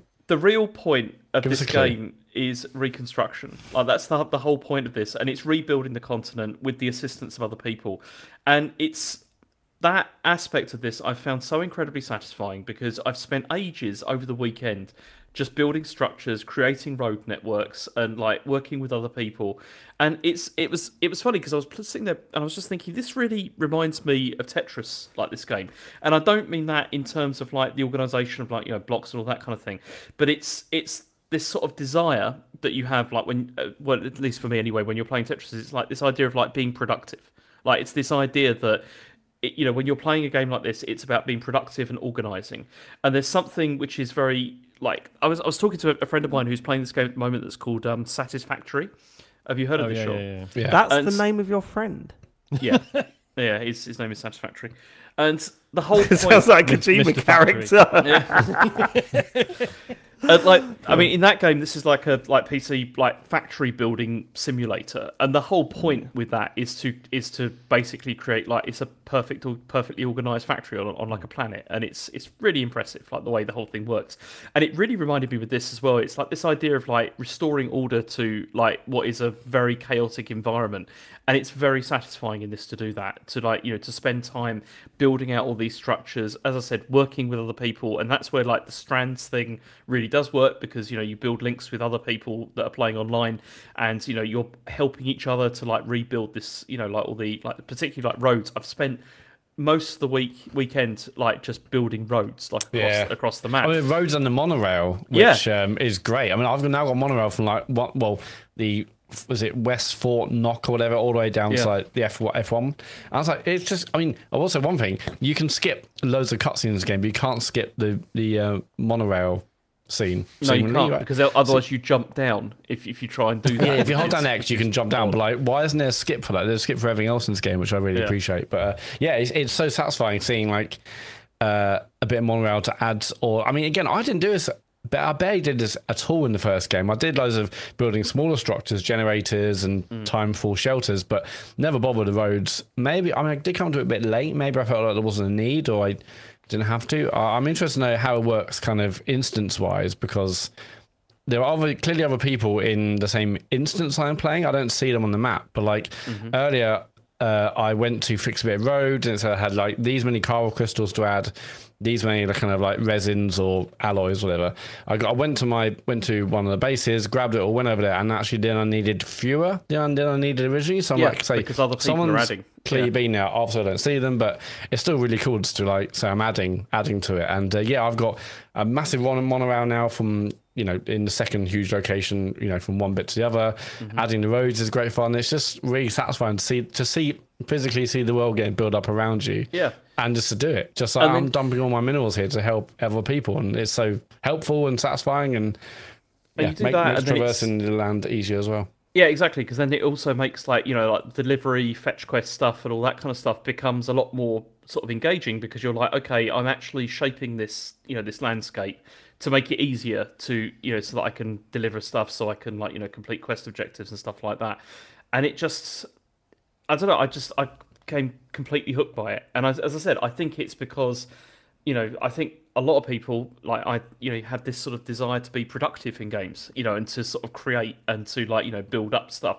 And that's what I got from this so far. It's this desire to organize, and and it's brilliant for that. It's just so compelling to have to just keep building, keep constructing, and helping everybody. It's it's really good. This is a really good game. It's like I kept going back to it because I was just like, this is just so much fun. It is all I want to play basically, and I feel bad about Tony Hawk's and also Donkey Kong. Just a question, right? So I wouldn't feel bad for Tony Hawk's. He's doing all right. He made a lot of money off that game. So I've added loads of roads and stuff, but like pavers, are those things you can build yourself? I've only basically seen other. Oh, okay, they're just in the game already. The auto pavers are there, and then so that's how you know where like the road network's going to go, because there is like you can't just build roads anywhere. It is like there is like a road network. So like there's bits on okay. There's like there's already a bit of road I can add to it, and then the second bit of road's added. Brilliant. But there wasn't like a paver at the end of it. So I'm like, do I just wait now? No. That's where you then have to like basically go off and explore and find the next one, because that's where you can then find that's where that road's going, and then you can. Okay, so it's not about going to the end of the road. You actually need to find some other part. And further on. Okay. And, I was like, this feels a bit weird. I don't know why that's not the case, but yeah. I mean, I said about the first one, the loop is just so compelling. Like the struggles of getting up certain mountains or across different, environmental kind of things are happening, whether it's storms or rain or snow. It's still immensely fun. I think the combat is so much better now. So go on. Yeah, it's because it's basically it's a puzzle game, like in a sense, like you're puzzling out how to get across this environment and like what's the most efficient way to get through things. I mean, also, like when you're looking at like how you're going to get from A to B, you do have to study the topography. Try and work out, like with doing routes though, because I did one route with the first one. No. I was like, well, essentially like, to plan routes, you do like point A and it's a straight line to point B, and so you can go round things. But I felt like at first I was like, okay, I'm still looking at the map. Whereas at first I'm like, okay, I go forward, A, B, C, D, blah, and then that's my route. But actually, when you're there on ground level, I'm like, actually, I'm not going to go here at all. I'm going to go left and right. And so I feel like I'm not setting routes as much. But are you still doing that? No, I mean, I did that at the beginning, but then it starts to become like, okay, I'm just going to have a look at overview of the map before I set out. And then it's just because normally, like if you're going to like a mission, like critical objective or something like that, there's usually is a way that you're supposed to go potentially, where it's like, you can, a hill is easier to get up or whatever than another. And you can usually see that by sight. Like you don't really need to plan it out, I find. It's, and also now there's lots of bridges and stuff in the actual world itself. I'm just like, rather than planning a specific route, which I'm going to ignore after the first one, I've rather do it myself. I mean, it's been fun having like journeys where it's like, do not get this cargo submerged in water at all. Whereas before I just like bomb across like a lake or a river and stuff. Like, I guess I better not do. Better look for a bridge. Better see what I can build. But I've been using the the four-wheeled car. I've been using that loads now. Yeah, that's what I'm mostly using. I've got, because it's got such a massive trunk, I've got so much stuff in the boot. And now I've upgraded it with like auto machine guns at 5 see an enemy, auto they call it like a cannon, but basically it sucks up nearby kind of deliveries. So yeah, like earlier I was doing it where I was like, okay, I've got so many things to take to one. I think it might be, Churches, the band, they're in this, and they're the ones at it's like the pet area. The animal shelter. Animal shelter, that's one, pet area. Jesus Christ. Yeah, so I saw so many like animal shelter things. I spent like 15-20 minutes just like, okay, I've got this, and I go here, pick that up, and then when I went to them, they're like, I think I got almost up to 3 stars just in one trip, because you can up to 5. You can 5-star every person you visit, depending on how many deliveries you do, the quality of deliveries, and all the hidden, also missing cargo that may have been lost in the environment. And so I've done loads for that. It's also, I'm gone. I mean, I had a disaster with like that, or near disaster, because I like that pickup truck. I had it completely loaded up with materials for rebuilding stuff and for going around. And I drove off a cliff by accident, and it plummeted down and then hit the ground, and then was like not on fire but like smoking, and I was just like, and everything inside it was all like flashing. Yeah, like, oh no, this is really bad. And then it was also, I'd landed in an area where there were like enemies as well, and I was like, I've got to get out of here because I cannot afford to lose all these all of this stuff, because it took ages to acquire it all. It's a few missions ago, it's like, okay, I had to get to this one area. I'm like, well, it's not too long. I'll just take a shortcut through this. It was like a bit of a maze, but it's always like rocks, and then there's BTs everywhere there. So what you can do is, if it's clear you're in a BT area, and then when you're really in the thick of it, basically the ground turns into tar, and you've got to basically escape them. But if you get to the edge of the tar, you can basically escape the enemies. Yeah.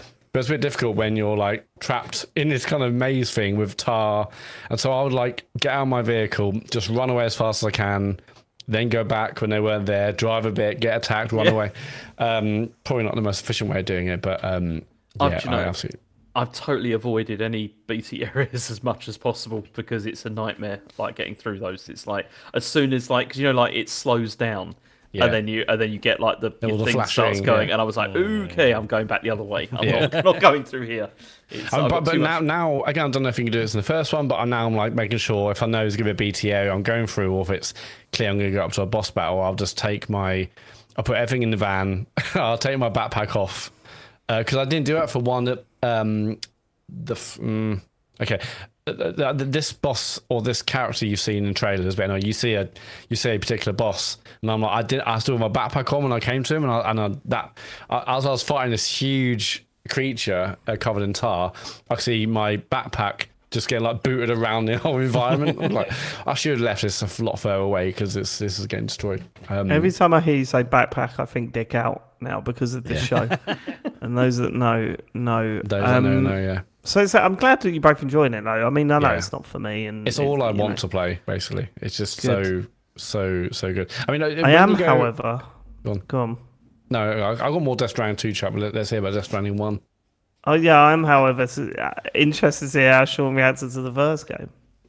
So I'm about, I don't know, 3 hours in, something like that. It already sounds like. So, how many times have you seen a Hideo Kojima game? Like so far, like popping up. So must be 70. Because I can't remember if I mentioned. So I've had sort of 2 false starts. Well, not false starts with this game, but basically I'd twice played up to the bit where I can spoil the opening hours of Death Stranding 1, can't I? Yes, I think it's okay for that. We take the president to the incinerator. So I played it because when it was on, because it used to be on PC Game Pass, and I played it a bit of it then, and then it left, and then I bought it on Steam, so I played that bit again, and then stopped, and now because of all the hype around Death Stranding 2, I was like, right, I do one day want to play it, and I would like to have experienced the first, even not even like, I need to know what the story is, because I gather I don't really, because the story's not that good. So it's okay, but you can watch the recap. You don't necessarily have to. Like Dave said, it's partly FOMO as well. So continuing from there, I am enjoying it. I'm really glad that I am like starting to get it.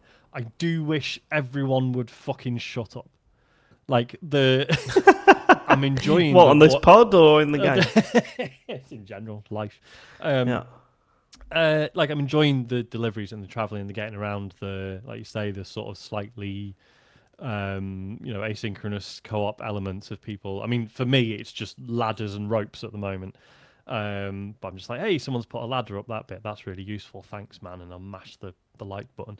I don't know how many people are still playing the first one. Maybe it's had a bit of a resurgence because of the sequel. Oh yeah, we're done for sure. Yeah.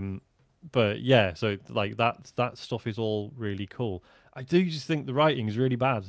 It's just. I mean, yeah, that hasn't changed in the second one. Really, it's still Kojima writing. I mean, I'm happy. Like, when you say Kojima writing, does he write in English? I don't know what his process is. I've wondered this because I gather he can speak English, but would just prefer not to. Like he has a translator who basically is with him at all times. So I don't know what language he writes in. But it's just stuff that, like, again, like in the opening hours. Like there's a void out, which is basically, and like a city gets taken out, and it's like days after, and people are just like, that's a shame, wasn't it? It's like no one seems to give a shit. It's so and never mind all the weird terms, people not explaining anything or whatever. It's just like I don't feel like anyone's like reacting to anything in a human way. That happens in the second one as well. Yeah, honestly. There are so many times, like David. There are so many times where I've during cutscenes when I've been tempted to record stuff and send it to you because I just know. Oh, please do! I'd love to see. It's just like I'm totally with you. So there's loads of really great controls to like skip things. You can see how long cutscenes are. The one thing I desperately need, I actually want a rewind cutscene button because there's some bits I'm like, did I hear that correctly or did I see that? Like, it's oh my god, how has he not introduced that? That would have been right up his stream. Basically, like just press like left a couple times on D-pad. It goes like 10 seconds, like there's a podcast or Netflix. Like I actually want to see, and maybe just to take a screenshot or video of some of his bits that it says. I mean, like there was one bit where in between missions you go to your private room on locations where you get showered and do things, and I don't know about you, James, but I do like the same thing every time. I like I eat my bugs. Yeah, I have my energy drink drinks. the, I soothe Lou. I wash my face in the sink. I have a shower. Anyway, you can do it, but there's like then there's books to read, and I started reading a book. I don't know the name of the book, but basically the doll man, who's one of your buddies, he'd be like, oh yeah, well in the movie, the lead was played by Elle Fanning. Does that sound familiar? Because Elle Fanning is in this game. Yeah. And then it's like another one. It's like, hey, that's like it's not too similar from a story from Kojima Productions. You know Kojima Productions, right? I hate it when games do that. I hate it. I don't need that. But there's also, I mean, there's also a lot of dialogue which is like, he probably thinks this sounds really profound, like what's being said here, but it's not. Like, there's quite a lot of stuff like that. There's always been an element of that with Kojima, though, isn't it? Like all the stuff he was saying in Metal Gear Solid 2 and stuff. Yeah. Oh yeah, the government aren't the good guys. Okay, fine. Well, that's what made me laugh in Death Stranding 1. And it's like, so basically AI took over everything, and there was no need. Like, it took loads of people's jobs away, and it was really bad. And you're like, oh shit, this is obviously what 4-5 years ago or whatever.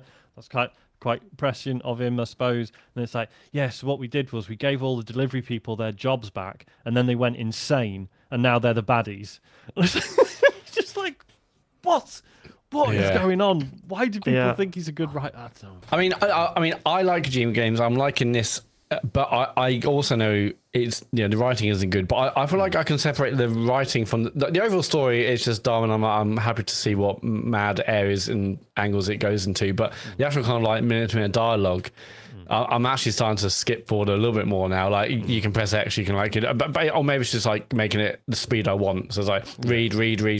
I mean, they speak a lot when you go to every kind of center where you're like dropping off cargo and taking on new deliveries. I'm like, okay, skip, not skip. I'm reading it, but incredibly fast. Yeah. Obviously, like a main cutscene, I'll sit through that and watch it. But other dialogue, I'm like, I do wonder whether that's like, because I do that in a lot of games as well, right? And I do wonder if that's a problem. Like, if that's like, if there's part of it, it's like, oh no, there's a problem here. There's an issue why I'm having to skip. Like they're not getting to the end of the sentence. I'm reading the subtitle and hitting skip. Like, is that a problem that the industry needs to fucking address? Because surely that's a pacing issue. Surely. Well, there was an issue. I remember. Oh, sorry. There was this discussion around this with Baldur's Gate 3 because that is 100%. Everything is fully voiced. But obviously, and that's amazing, but the reality is a lot of conversations you will sort of start getting a bit impatient and start skipping through stuff. And it's this weird position where there is still value in everything being fully voiced. It would feel worse if certain conversations weren't voiced, and yet you are still going to skip them. It's like both are true, It's really weird. Yeah, I'm not skipping to the point where I haven't heard the whole thing, and you can do that, but I haven't done. But I'm just, and I'll do this in every game. I mean, like, in a lot of these kind of games where there's dialogue in it, I'm like, it has the thing where if you hold down the button, it will skip the whole conversation, or press it and it'll quickly show all on screen. I'm basically doing that, but I'm not rushing. I'm not like skipping through cutscenes. I never get to that, even if it's a game I hate or I don't want to play. I'm still gonna at least try and meet the game on its terms. So I'm not doing that, but I'm like, just speed up a little bit. It's like can I just get back to building my roads, please? Yeah, I've got to deliver these records to the I mean, I should say, like, having a go at the writing and stuff. I do like the scenario does really strike a tone. Yeah, like the sheer fucking gloom of it is unbelievable, and that is clearly like played for and got. It's like and the environments are gorgeous in the first one. Yeah. I've said before that like the early the stuff with the people in the sky and all that sort of stuff. That still, whenever I see that, it gives me kind of chills a bit. Honestly, I don't know what it is. Yeah. It's just it speaks to me in some way, which just makes me feel uncomfortable, and it's like it's really good. All right, well that's probably. So are you going to keep playing it, though, Sean, or are you? I said that's probably. And we're still talking, David. Stranding. We're still talking.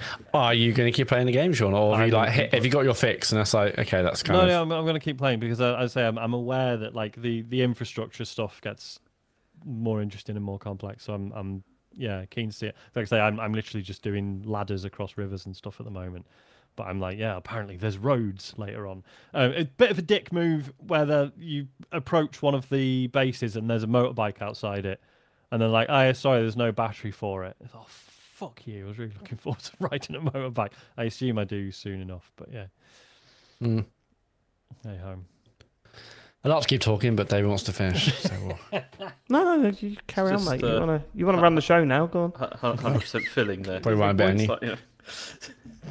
yeah, I'm done. Yeah, we'll talk about it again next week, no doubt. And I'll talk about the first one again. Well, you're gonna play that, and then like, oh, I can't bother you Death Stranding 2. Yeah, bad enough. And then the third one come out. It's like, I'm gonna play Death Stranding 2 now. Shall I talk about my other two quick ones? Yeah. I don't know. You better ask Matt. Yes, you can, Sean. Yeah. Thanks, man. Dave, can You you need do to socials? understand what I Dave do on on the the host. Do you want pod. I think you need to understand what I do on the pod, Matt. Sean, carry on. Respect it a little bit. I'm respecting it. I'm just.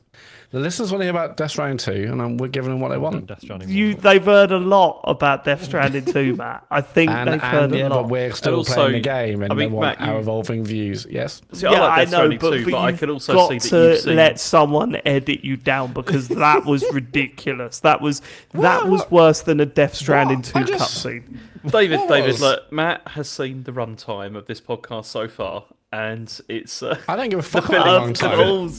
the filling has kicked in. What's wrong with me just asking my friends a question about a game I love? What's wrong with that? Course. What's wrong with that? It all makes sense. It all makes sense. I don't care about runtime. We've got loads more still to do on this. Okay. I just want a conversation about a game I like. So sue me. I know, but it can't be fucking 3 hours long, Matt. We have to draw it to an end. And as the How's it been host, 3 hours long? I need to be able to decide when it ends. Okay? So let's just respect Yeah, a game when you I don't go. like. We need to move on. Mate, are you telling me we didn't have enough Death Stranding chat? Is that what you're trying to tell me? I just thought, no, I think we probably have at this point, yeah. Good. What else have you been playing, Sean? Fucking hell. Still loving 2 Point Museum. What's been really funny is because I've been playing quite a bit of it, and Isaac saw me playing it. He's like, "Oh, I want to play that." I was like, "Well, it's on Steam, so you can't really." And then I thought, I'll tell you what's still on Game Pass. Galactica, the sort of space hospital management one. He played it for about 2 minutes, and then as he's playing it, I get a text from Nu, who sat next to him, saying, "Can I play this once he's gone to bed?" Right, okay. So I knew something was up. I knew something was up, Sean. Because I thought either Sean is going through a bit of an episode, or every time, because I played a lot of Tony Hawk's over the weekend, right? Every time I looked, like turned it on, Sean was playing a different game. I thought, what the fuck is going on with Sean at the moment? Well, she's doing it on her own profile. Is it showing up on mine? Well, I must have caught it when Isaac was playing. Yeah, maybe. For like It's the games. It's the game. They're all too good. They're too good. I've got to experience them all. Yeah, and they were all things like, there's stuff that you wouldn't expect him to be playing this week. Like some of the ones that you had written down and then this one. Yeah, go on. Sorry. So still loving 2 Point Museum. It's actually really interesting, some of the stuff it does. So I started doing like the paranormal museum, right? And then what that actually becomes is it's kind of like a hotel management, because some of your exhibits are ghosts and they're like guests that you have to look after, and you have to make sure there's certain stuff in their rooms. It's quite a nice little twist. Still loving that. I went back to the Ascent, which I do own, because I bought it when it left Game Pass, so I don't know, a couple of years ago. So I've owned it all this time, but it's recently reappeared on Game Pass, and I was like, oh yeah, I should play that. I should probably try and finish it. It's so strange when you go back to something and you're like, I remember there were problems with it, but also I've got a lot of fond memories. I bet if I go back to it now, knowing what the problems are, I'll probably be more forgiving. And that has happened to an extent, but also has really crystallized some of the problems I had with it. Oh, really? Because when this game first came out, if you're not aware, this was like an early Xbox Series console release. And it was, it's this sort of top-down twin-stick shooter, but it's like a cyberpunk action RPG, basically. And yeah, there was, they were really bigging up it's like, oh, yes, it's RPG, there's like loads of story, there's co-op with your mates, different abilities, and da-da-da. And like, yes, technically that stuff is there, but it's pretty shallow, like the RPG stuff for the most part. So yeah, we sort of went in thinking, oh, this is going to be like an amazing co-op experience, and it kind of wasn't. I think there was something weird about the progression when you played in co-op as well. I think like only the main character, the main player progressed. Everyone else would then have to repeat all the stuff, all that usual shit. Going back to it now and just being like, no, it's just like a really good twin stick shooter where there's 20 guns to choose from and some cool abilities. And not worrying so much about the RPG stuff, not worrying so much about it being a co-op game. Yes, really enjoyable. However, I think I'd forgotten how much fucking traipsing around you have to do. Like when you like, so I was like, all right, I'm going to mop up a load of side missions before I carry on, because I was like underleveled for the next main story mission. The difficulty curves all over the place as well. That's another issue. But yeah, in just going around trying to mop up side missions, the amount of just running around I was doing, like, oh really? Yeah. So when the game first launched, there's like a train system right in the game. You find a station, you can go to different areas of the map. Fine. And then I think they twigged that getting around was a bit of a problem. So then they added like a taxi system. So you just press left on the D-pad, and it's like, right, where do you want to go? Even then, the world is split into different layers, right? Because it's in this, it's all set in this huge tower, and the whole point is you start in the fucking basement and you're working your way up the tower. And they make a point, like story-wise, that it's like you have to earn the right to get higher up the tower, right? You can't just get in a cab and fly up, and then well done, you're in a high level. Like that's not allowed. So in keeping with that, you can only travel around on the current layer. So if your next objective is the next layer up, you've got like, right, so I'll fast travel back to the central column bit, run over to the elevator, go up the elevator, then I'm on the next level, then I can fast travel to the bit I need to get to. And the amount of time I spent just running around that central bit on different layers was fucking unreal. Like, luckily the shooting is really fun. Like, yeah, the missions are really decent. There is a lot to like in this, and I'm really excited to see what the team do next, because they haven't like properly announced anything since. They are working on something apparently. Like the environments are incredible. Like the game still looks absolutely stunning. It's probably still like one of the best looking games on the console, I think. Obviously it benefits a lot from like a sort of relatively fixed perspective, but yeah, it looks amazing. But yeah, so I'm probably going to finish it. I'm like right near the end now, I think. But yeah, just the getting, like it feels like it's in making the game, they made a lot of bits that work individually, but I don't know if anyone sat and went like, right, I'm going to play through the game this weekend or whatever, I'm really going to like see how it all ties together, and then it'll be like, oh shit, I'm spending forever just running around from one place to another and not really doing a lot. I don't know. It's 7 out of 10. Yeah, it was one of these games that I started and then I was like, I don't know if I can really embed myself into it. It came at the wrong time, right? It was like, I don't know if I can embed myself into this. It's a bit wordy at the start, isn't it? Trying to, it is a bit, explain the world to you and everything. It's quite a cool concept. It's like, right, you live in this arcology, this self-contained tower that's all run by this one corporation, and then they go bust out of nowhere. And it's like, right, well, what does that mean for everyone who lives here? And they do sort of tap into that in quite nice ways. But yeah. I was looking at it, I just Googled it, and like Alexander from Digital Foundry played the behind closed doors version of their next game, Gamescom 2023. We was allowed to talk about it. It's been made on Unreal Engine 5. It kind of gameplay and level of design reminded him of the Deus Ex series. Ooh. And the creative director of the game calls it a next gen cyberpunk immersive sim. So that sounds fucking great. Tasty, yeah. It's codenamed Project Impact. Obviously no idea about date and whatnot, but yeah, immersive sim, Unreal Engine 5, that sounds great. So if this set up a lot of kind of the foundations and how they design these kinds of worlds, the new one sounds great. Yeah. Fingers crossed. And is that everything you've been playing, Sean? That is it. And that's what we've been playing this week. Should we get to questions? If you want to Let's get to questions. Go to thanks, Dave. Go You're welcome. TCGS.co. When I'm allowed to do my job. Well, and when you do, you fuck it up. So maybe I should be doing it. / Sorry, when did I fuck it up? Dear TCGS. Go on, Sean, carry on. Okay. Oh, well, thanks, Matt. Warner says, what's your Death Stranding name? Now, I don't fully understand the syntax. Well, it'd be something man. Yeah. But bald man. There you go. Yeah. Well, Matt's already got that. Beardy bald man. Matt's already got that. Beardy ball man. Can't be Tiredman. Tiredman's quite good. Tiredman, yeah. Poshman, Oldman. I've got loads for you, James. Actually, there's quite a few. Prick man for you, David. Hey! I'll take it. I'll take it. He gives as good as he gets, doesn't he? Was who's editing this week? I don't know. I'll write down the time because Matt just dropped the C bomb. Oh, sorry. Oh, I thought it was going to be hidden. What was going to be one for listening? In the beginning, yeah, I don't know. Yeah, I mean, I guess I'll just be bald man. I mean, there are some names in the second one. My word, it's like you are taking a piss now, you are, aren't you? Go on. Yesterday.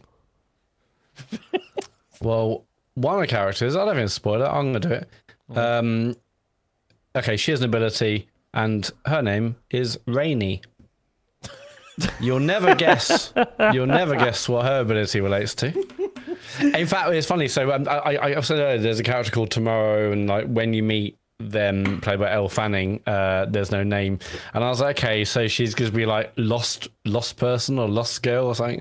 It's like, so Tomorrow. I was like, Tomorrow. Hang on, is actually like, what does that mean? Because I thought she would just be. Well, I know what that means. Well, the thing is, today was yesterday's tomorrow. So, and that makes you think, doesn't it, Matt? It does make you think, yeah. Yep. Oh, what a name for an album. Yeah, what's the Death Stranding name? Yeah, just. The next question comes from. Sorry, Orange. Sean, but Matt wants to carry on talking. I know you want to move the show on, but he does this. Just to warn you, he does this. You want to move the show on because you know it's time to move on, but he'll just go, no, actually, I want to just say more stuff. No, and then he let's just says move it, on. and it's irrelevant and boring. And funny. it should have been cut. Let's move on. It will get cut. Jason Orange. I assume it's the Jason Orange. Fun fact: big time. An old friend of mine met Jason Orange's brother and shagged him. What? Sorry, say that fact again. And why didn't you say this last week when we were looking for interesting facts? Yeah, that's a great fact. Yeah, I could have brought that up as an interesting fact. An old friend of mine that used to, from my catering days, she went to work at a hotel, and she met Jason Orange's brother, and had a little brief fling with him. What was Jason Orange's brother's called? I can't remember. Well, please Google it. And he hasn't got a brother. Fun fact, I was in a play with Jason Orange when I was 16. Oh, yeah. He didn't show up to a single rehearsal and was shit. Okay. Well, he's written in now, so he must be a fan of the pod. It says, hey, lads, just wondering if you could settle an argument for me. I went to visit a friend that I haven't seen in a while, and he let me stay over. I packed an overnight bag. I packed a pair of slippers. I always wear slippers. He looked at them and said to me, I don't have mucky carpets, you know. I'm sure it was just a joke, but do you think it's rude to take slippers into someone else's home? Do you lot wear slippers, or do you go around in socks or bare feet? I wear slippers. Wow. It's fucking weird to take slippers with you to someone's house. It's a bit strange. I mean, plot twist, I wear shoes in the house because I can't be fucking bothered. Really? Yeah. I don't do that. But slippers, hell yeah. No, yeah, that's funny, isn't it? I always thought I'd be casual. We're a shoes off house. Mm-hmm. But we don't enforce it. We wouldn't say to someone, take shoes off, please. If they went, oh, sorry, I've got my shoes on, absolutely fine, no problem. Yeah, I mean, don't get me wrong. If I go around to someone's house and you can see all the shoes in the hallway and the host takes their shoes off, I'm not going to be like, fuck you, I'm going to keep my shoes on. I'll take them off.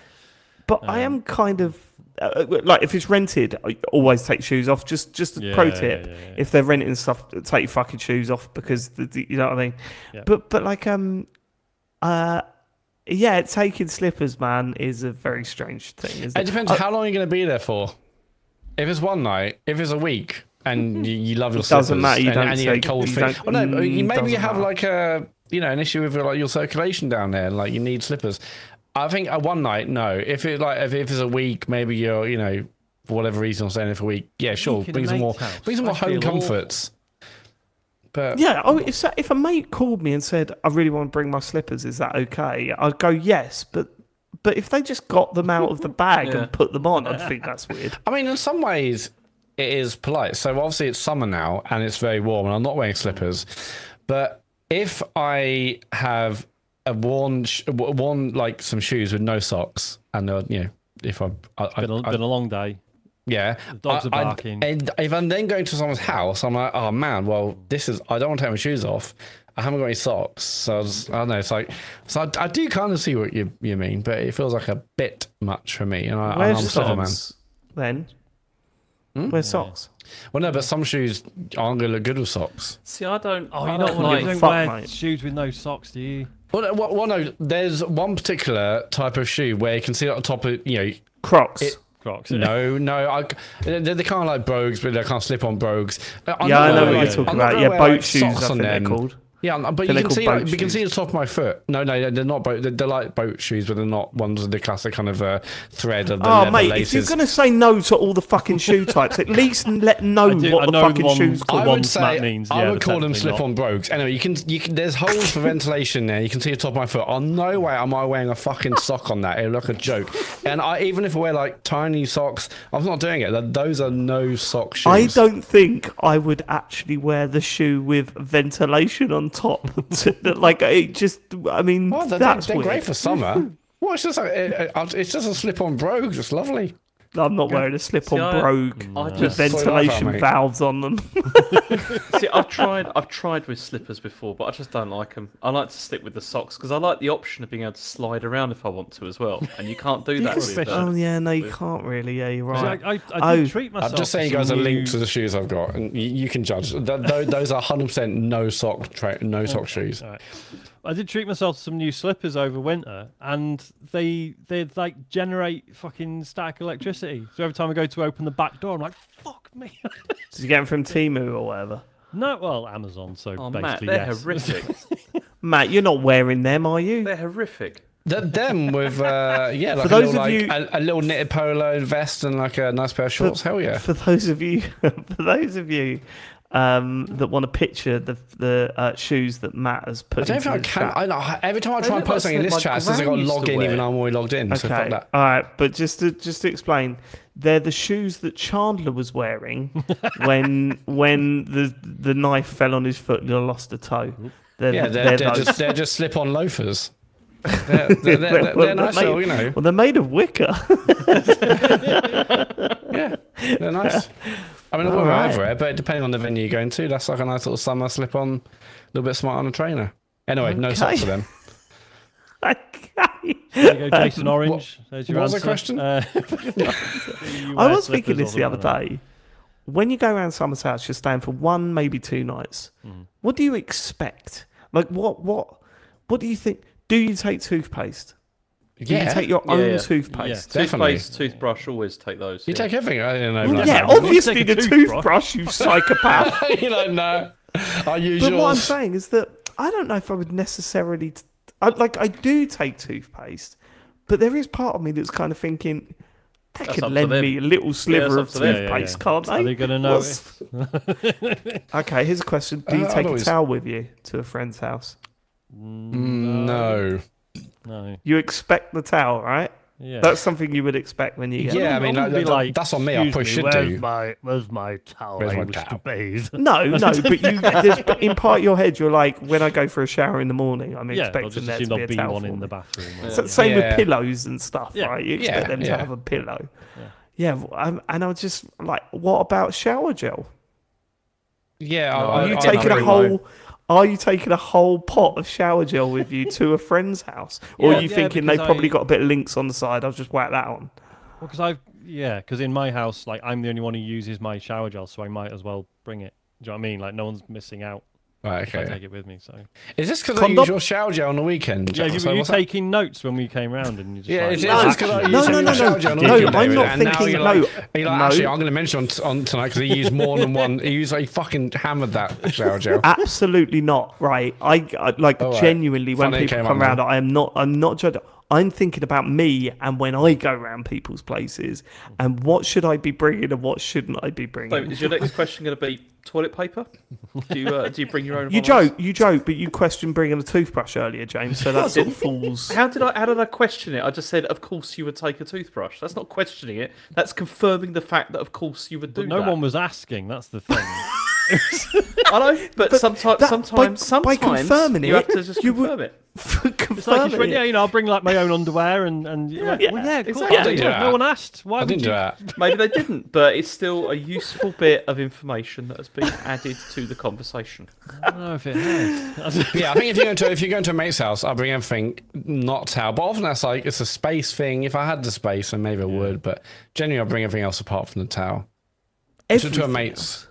Yeah, like in my overnight bag. Bring your own breakfast. No, I mean the overnight bag stuff. Yeah, I know, but this is what I'm saying. Like, what do you expect when you go around someone's house, and what should you expect when you stay with someone? Look, clean bed linen, and a I'll take about towel. that. What if I turned up at yours, Sean, and I had a pint of milk with me? Like, just normal semi-skimmed milk. That'd be lovely, wouldn't it? I just had that with me. Just like, if I was like, is our milk?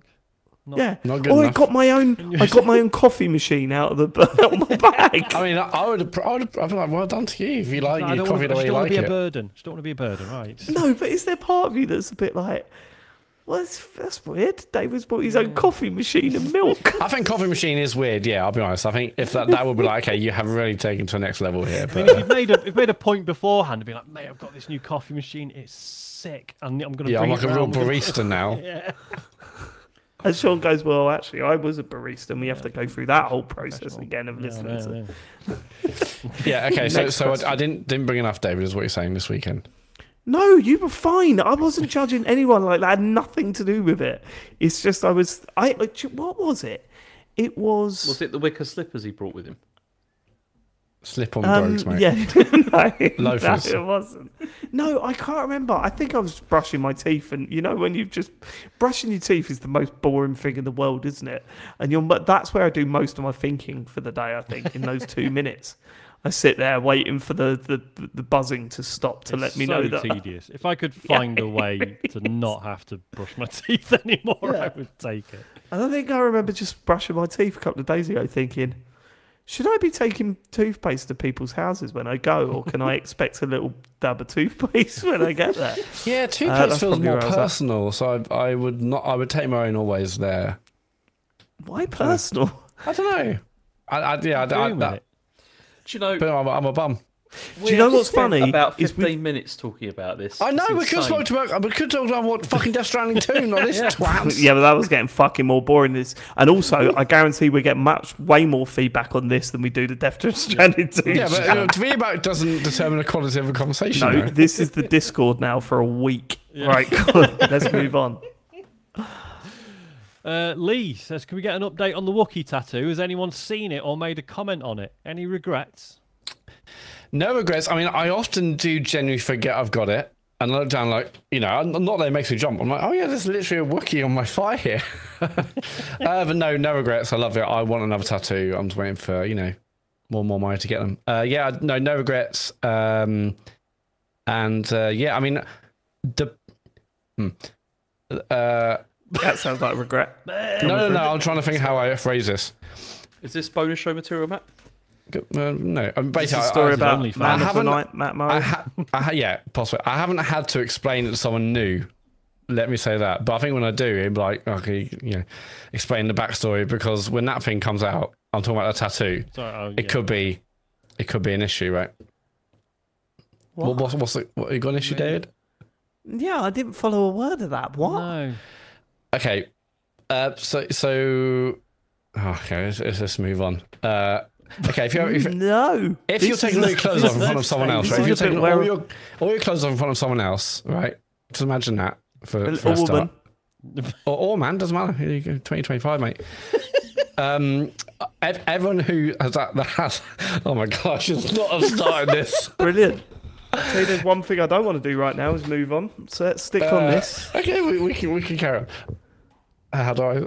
Yeah, the people that have seen it have known about it beforehand. If I were to meet someone new and haven't seen it, then there's going to be a lot of explanation required.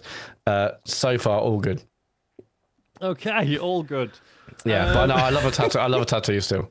Yeah, happy with it. A lot of people saying Matt's given a body forever. I'm like, well, I don't care. And actually, the more I see it, the more I like it. So It is a fucking it's funny good this way, isn't it? Imagine I said, oh no, it is giving a body forever. I won't do it. No, fuck that. I'm glad I've got it. It's got a great. It's a great story. No, It's funny. I've just got stuck in my head now.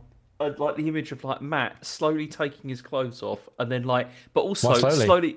slowly like folding Just them sexy. all, like putting them down and like folding them carefully, and then like pointing, going, "What do you think of that?" And just, I mean, part of that is true. Not all of it. Okay.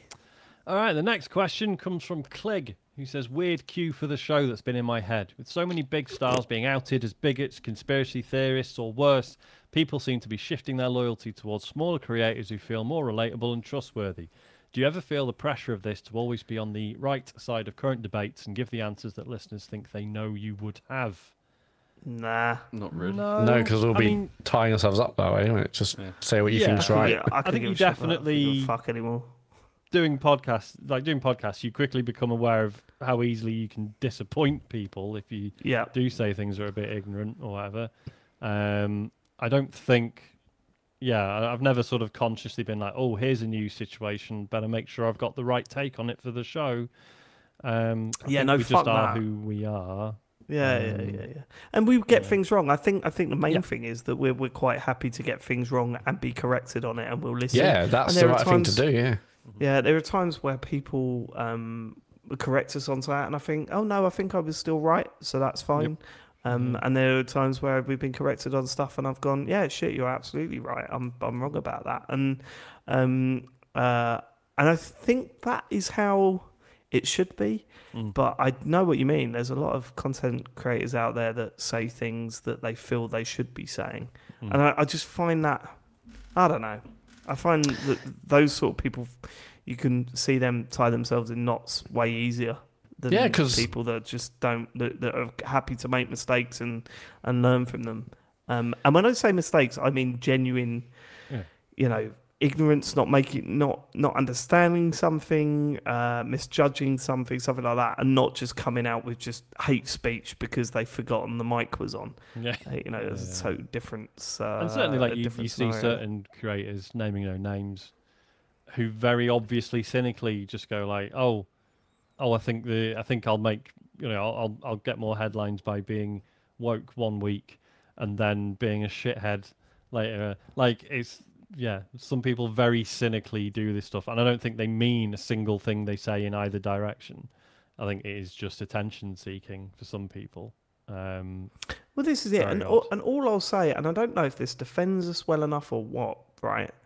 But we don't make a massive amount of money out of this podcast, but we also don't try to make a massive amount of money out of this podcast. We are what we get out of this podcast creatively and financially is more than we expected when we first set out to do the podcast, right?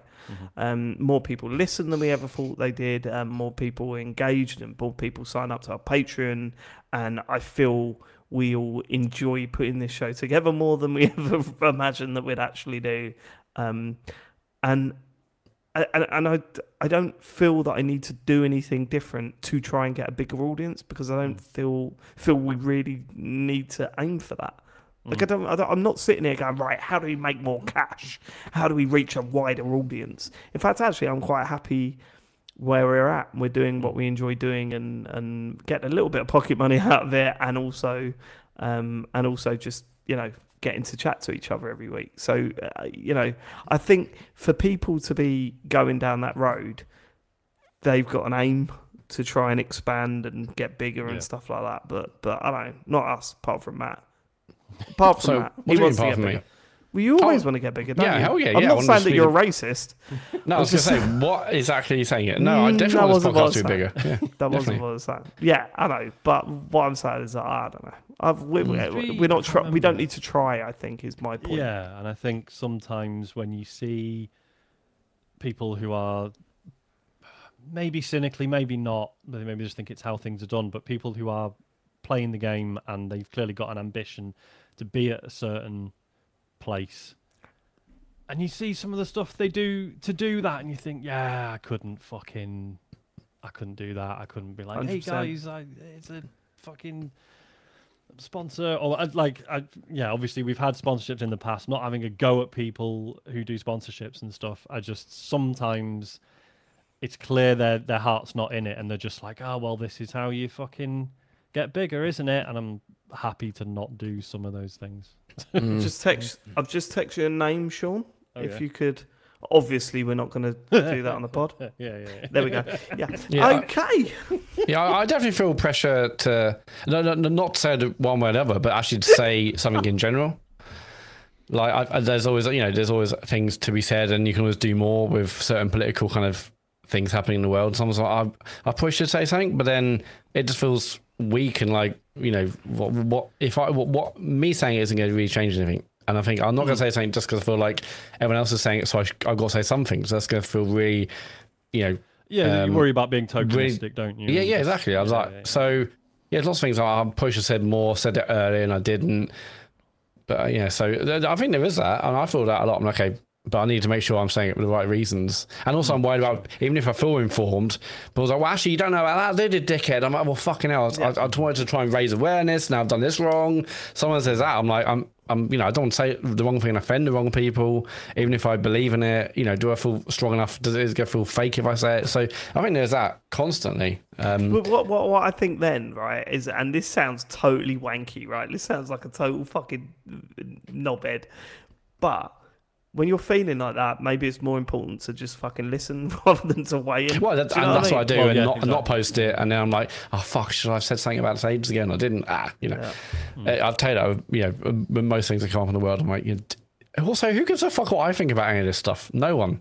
So well, people do. Move on. Unfortunately, care what we say about some stuff.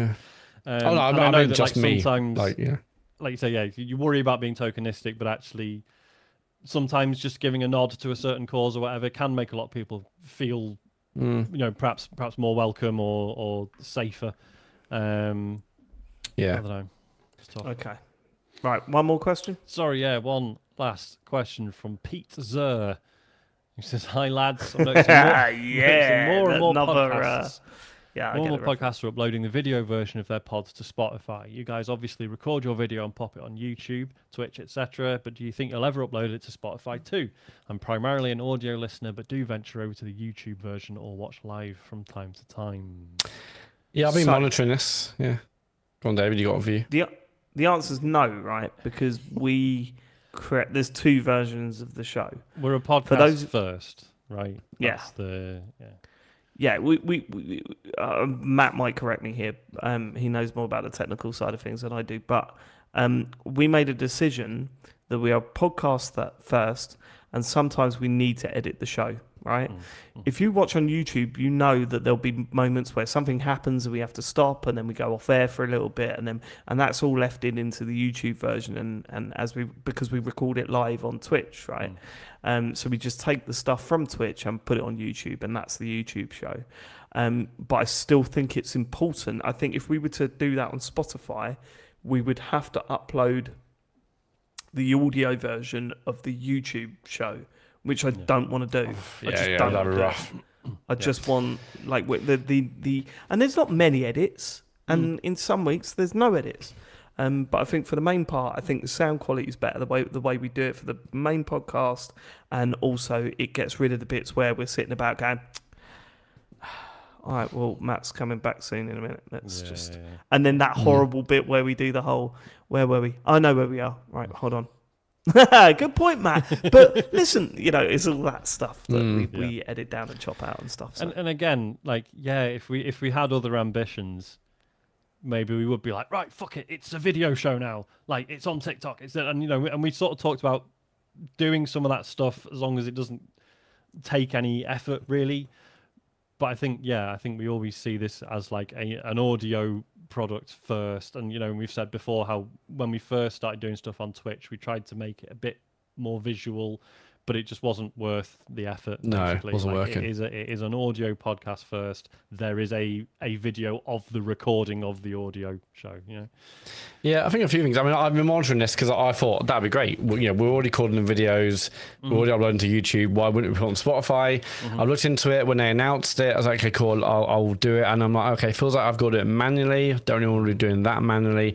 Obviously, the podcast is primarily audio, and I listen to podcasts on Spotify, and they've all got videos, but I just listen to audio. You have to click another button if you want to watch the video podcast. I'm not against the idea of us also uploading the YouTube version to Spotify if someone wants to do it, if they're not listening to the audio. But I mean, I saw that Kind of Funny like did all this and moved over, and they had like a nightmare with like double feeds and stuff, and they clearly know what they're doing. And I was like, I'm just less bothered about doing it. I mean, I think it's cool, and if I can do it a bit more of an automated way rather than having to go Spotify again after podcast day and upload it. But I'm not averse to it. I mean, it's a cool idea. Video clearly is the future, but audio is. I hate being on camera. I mean, we're on YouTube at that point, like, fewer yeah, people but see us on Spotify. Yeah, but more people listen on Spotify than watch on YouTube. A very small fraction of our audience watch on YouTube. Yeah, but I think then the percentage then of people actually on Spotify then clicking to watch the video versus just listening in the headphones or whatever, I think that'll be even smaller. We really hate the current trend, especially considering this is a thing on actual fucking television, where they're like, oh, it's a visual podcast. And it's like, right, you mean it's just a bad TV show? Where like there's like it's a podcast where you can just see everyone sat in front of a mic. Yeah, that's not telly. That's not television. That's Yeah, we had a bit of a chat about this a few years ago, maybe a couple of years ago, and we said, like, well, are we happy with Twitch? And I said I don't want to do it on Twitch anymore. I don't want to be on camera anymore. I don't like it. I just don't like it. I was outvoted, which is fair enough. That's how it works. We always do these votes and we always stick to them, right? But I fucking hate it. So the idea of having another way of watching me, no thanks. No, I don't want that. I don't want that. Also, I mean, like, while we're small on YouTube, and I'd love to grow to YouTube, but while we're small, it makes sense to direct people to YouTube. Again, I'm not against Spotify video, but it just feels like there's a lot of admin that I haven't looked into quite yet. For maybe, like a few dozen people, who knows? Like, it's. Yeah. But hey, Spotify's massive growing in podcasts. I mean, like, I think the split between that and Apple Podcasts now is like neck and neck. It's huge, isn't it? We've got like the percentage. It's probably more than that actually. If I look now. So yeah, and videos key the future. How they source or showcase like clips and videos across Spotify platforms, apps, website. I'm up for that. I just when I looked into it and heard about horror stories. Music streaming thing, Sean. Cobos, no, it doesn't do podcasts. Oh, for fuck. Nor should it. Right then, is that it for the questions? That is it. Let's get to socials. Just want to see how where Spotify is. Last time I checked, it was just behind. It doesn't matter. Oh yeah. So it's 5% behind Apple Podcasts, considering they were like the place to get podcasts. It's had a pretty massive jump. Podcast anymore. Yeah. Leave us a review on Spotify or wherever you get your podcasts. Yeah, genuinely, please do. Yeah, we mentioned this in the past, but yeah, if you listen on Spotify and Apple Podcasts, wherever you listen to them, please leave us a review. It really does massively help. You can comment on each episode on Spotify, right? Yeah, we can also leave kind of questions or prompts for people to like respond to like a comment thread. There's a lot. Let's not get into that. There's a lot out there to do, but it's a full-time job. I know a lot of our listeners use Pocket Casts. I think I'm the only person who's left us a rating on Pocket Casts. 5 stars, obviously. Well, 16% of our audience, 16.36% of our audience listen on Pocket Casts. So get rating. People need to get your ass in gear. Anyway, tcgs.co is basically our website, and on that website we have links to our Spotify, Discord, podcast, our Strava, the sponsored run we mentioned earlier for special effect, Blue Sky, Patreon. tcgs.co is the place you need to go to, and you can watch us and support us and subscribe and all that kind of stuff up there. Don't worry about the security warning you get when you try and go on it. Oh, the annoying thing of that is because basically because we use our domain for Blue Sky, it's like the redirect is fucked.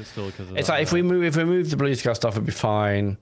I don't know. I just want to turn the whole thing off, really. But because all it's doing is like redirecting a URL, but to a I mean, I don't mind Linktree. losing the Blue Sky. I barely fucking go on Blue Sky anymore. Anyway, can't be bothered. Oh really? Oh, it's still my number one. It's just gone off it.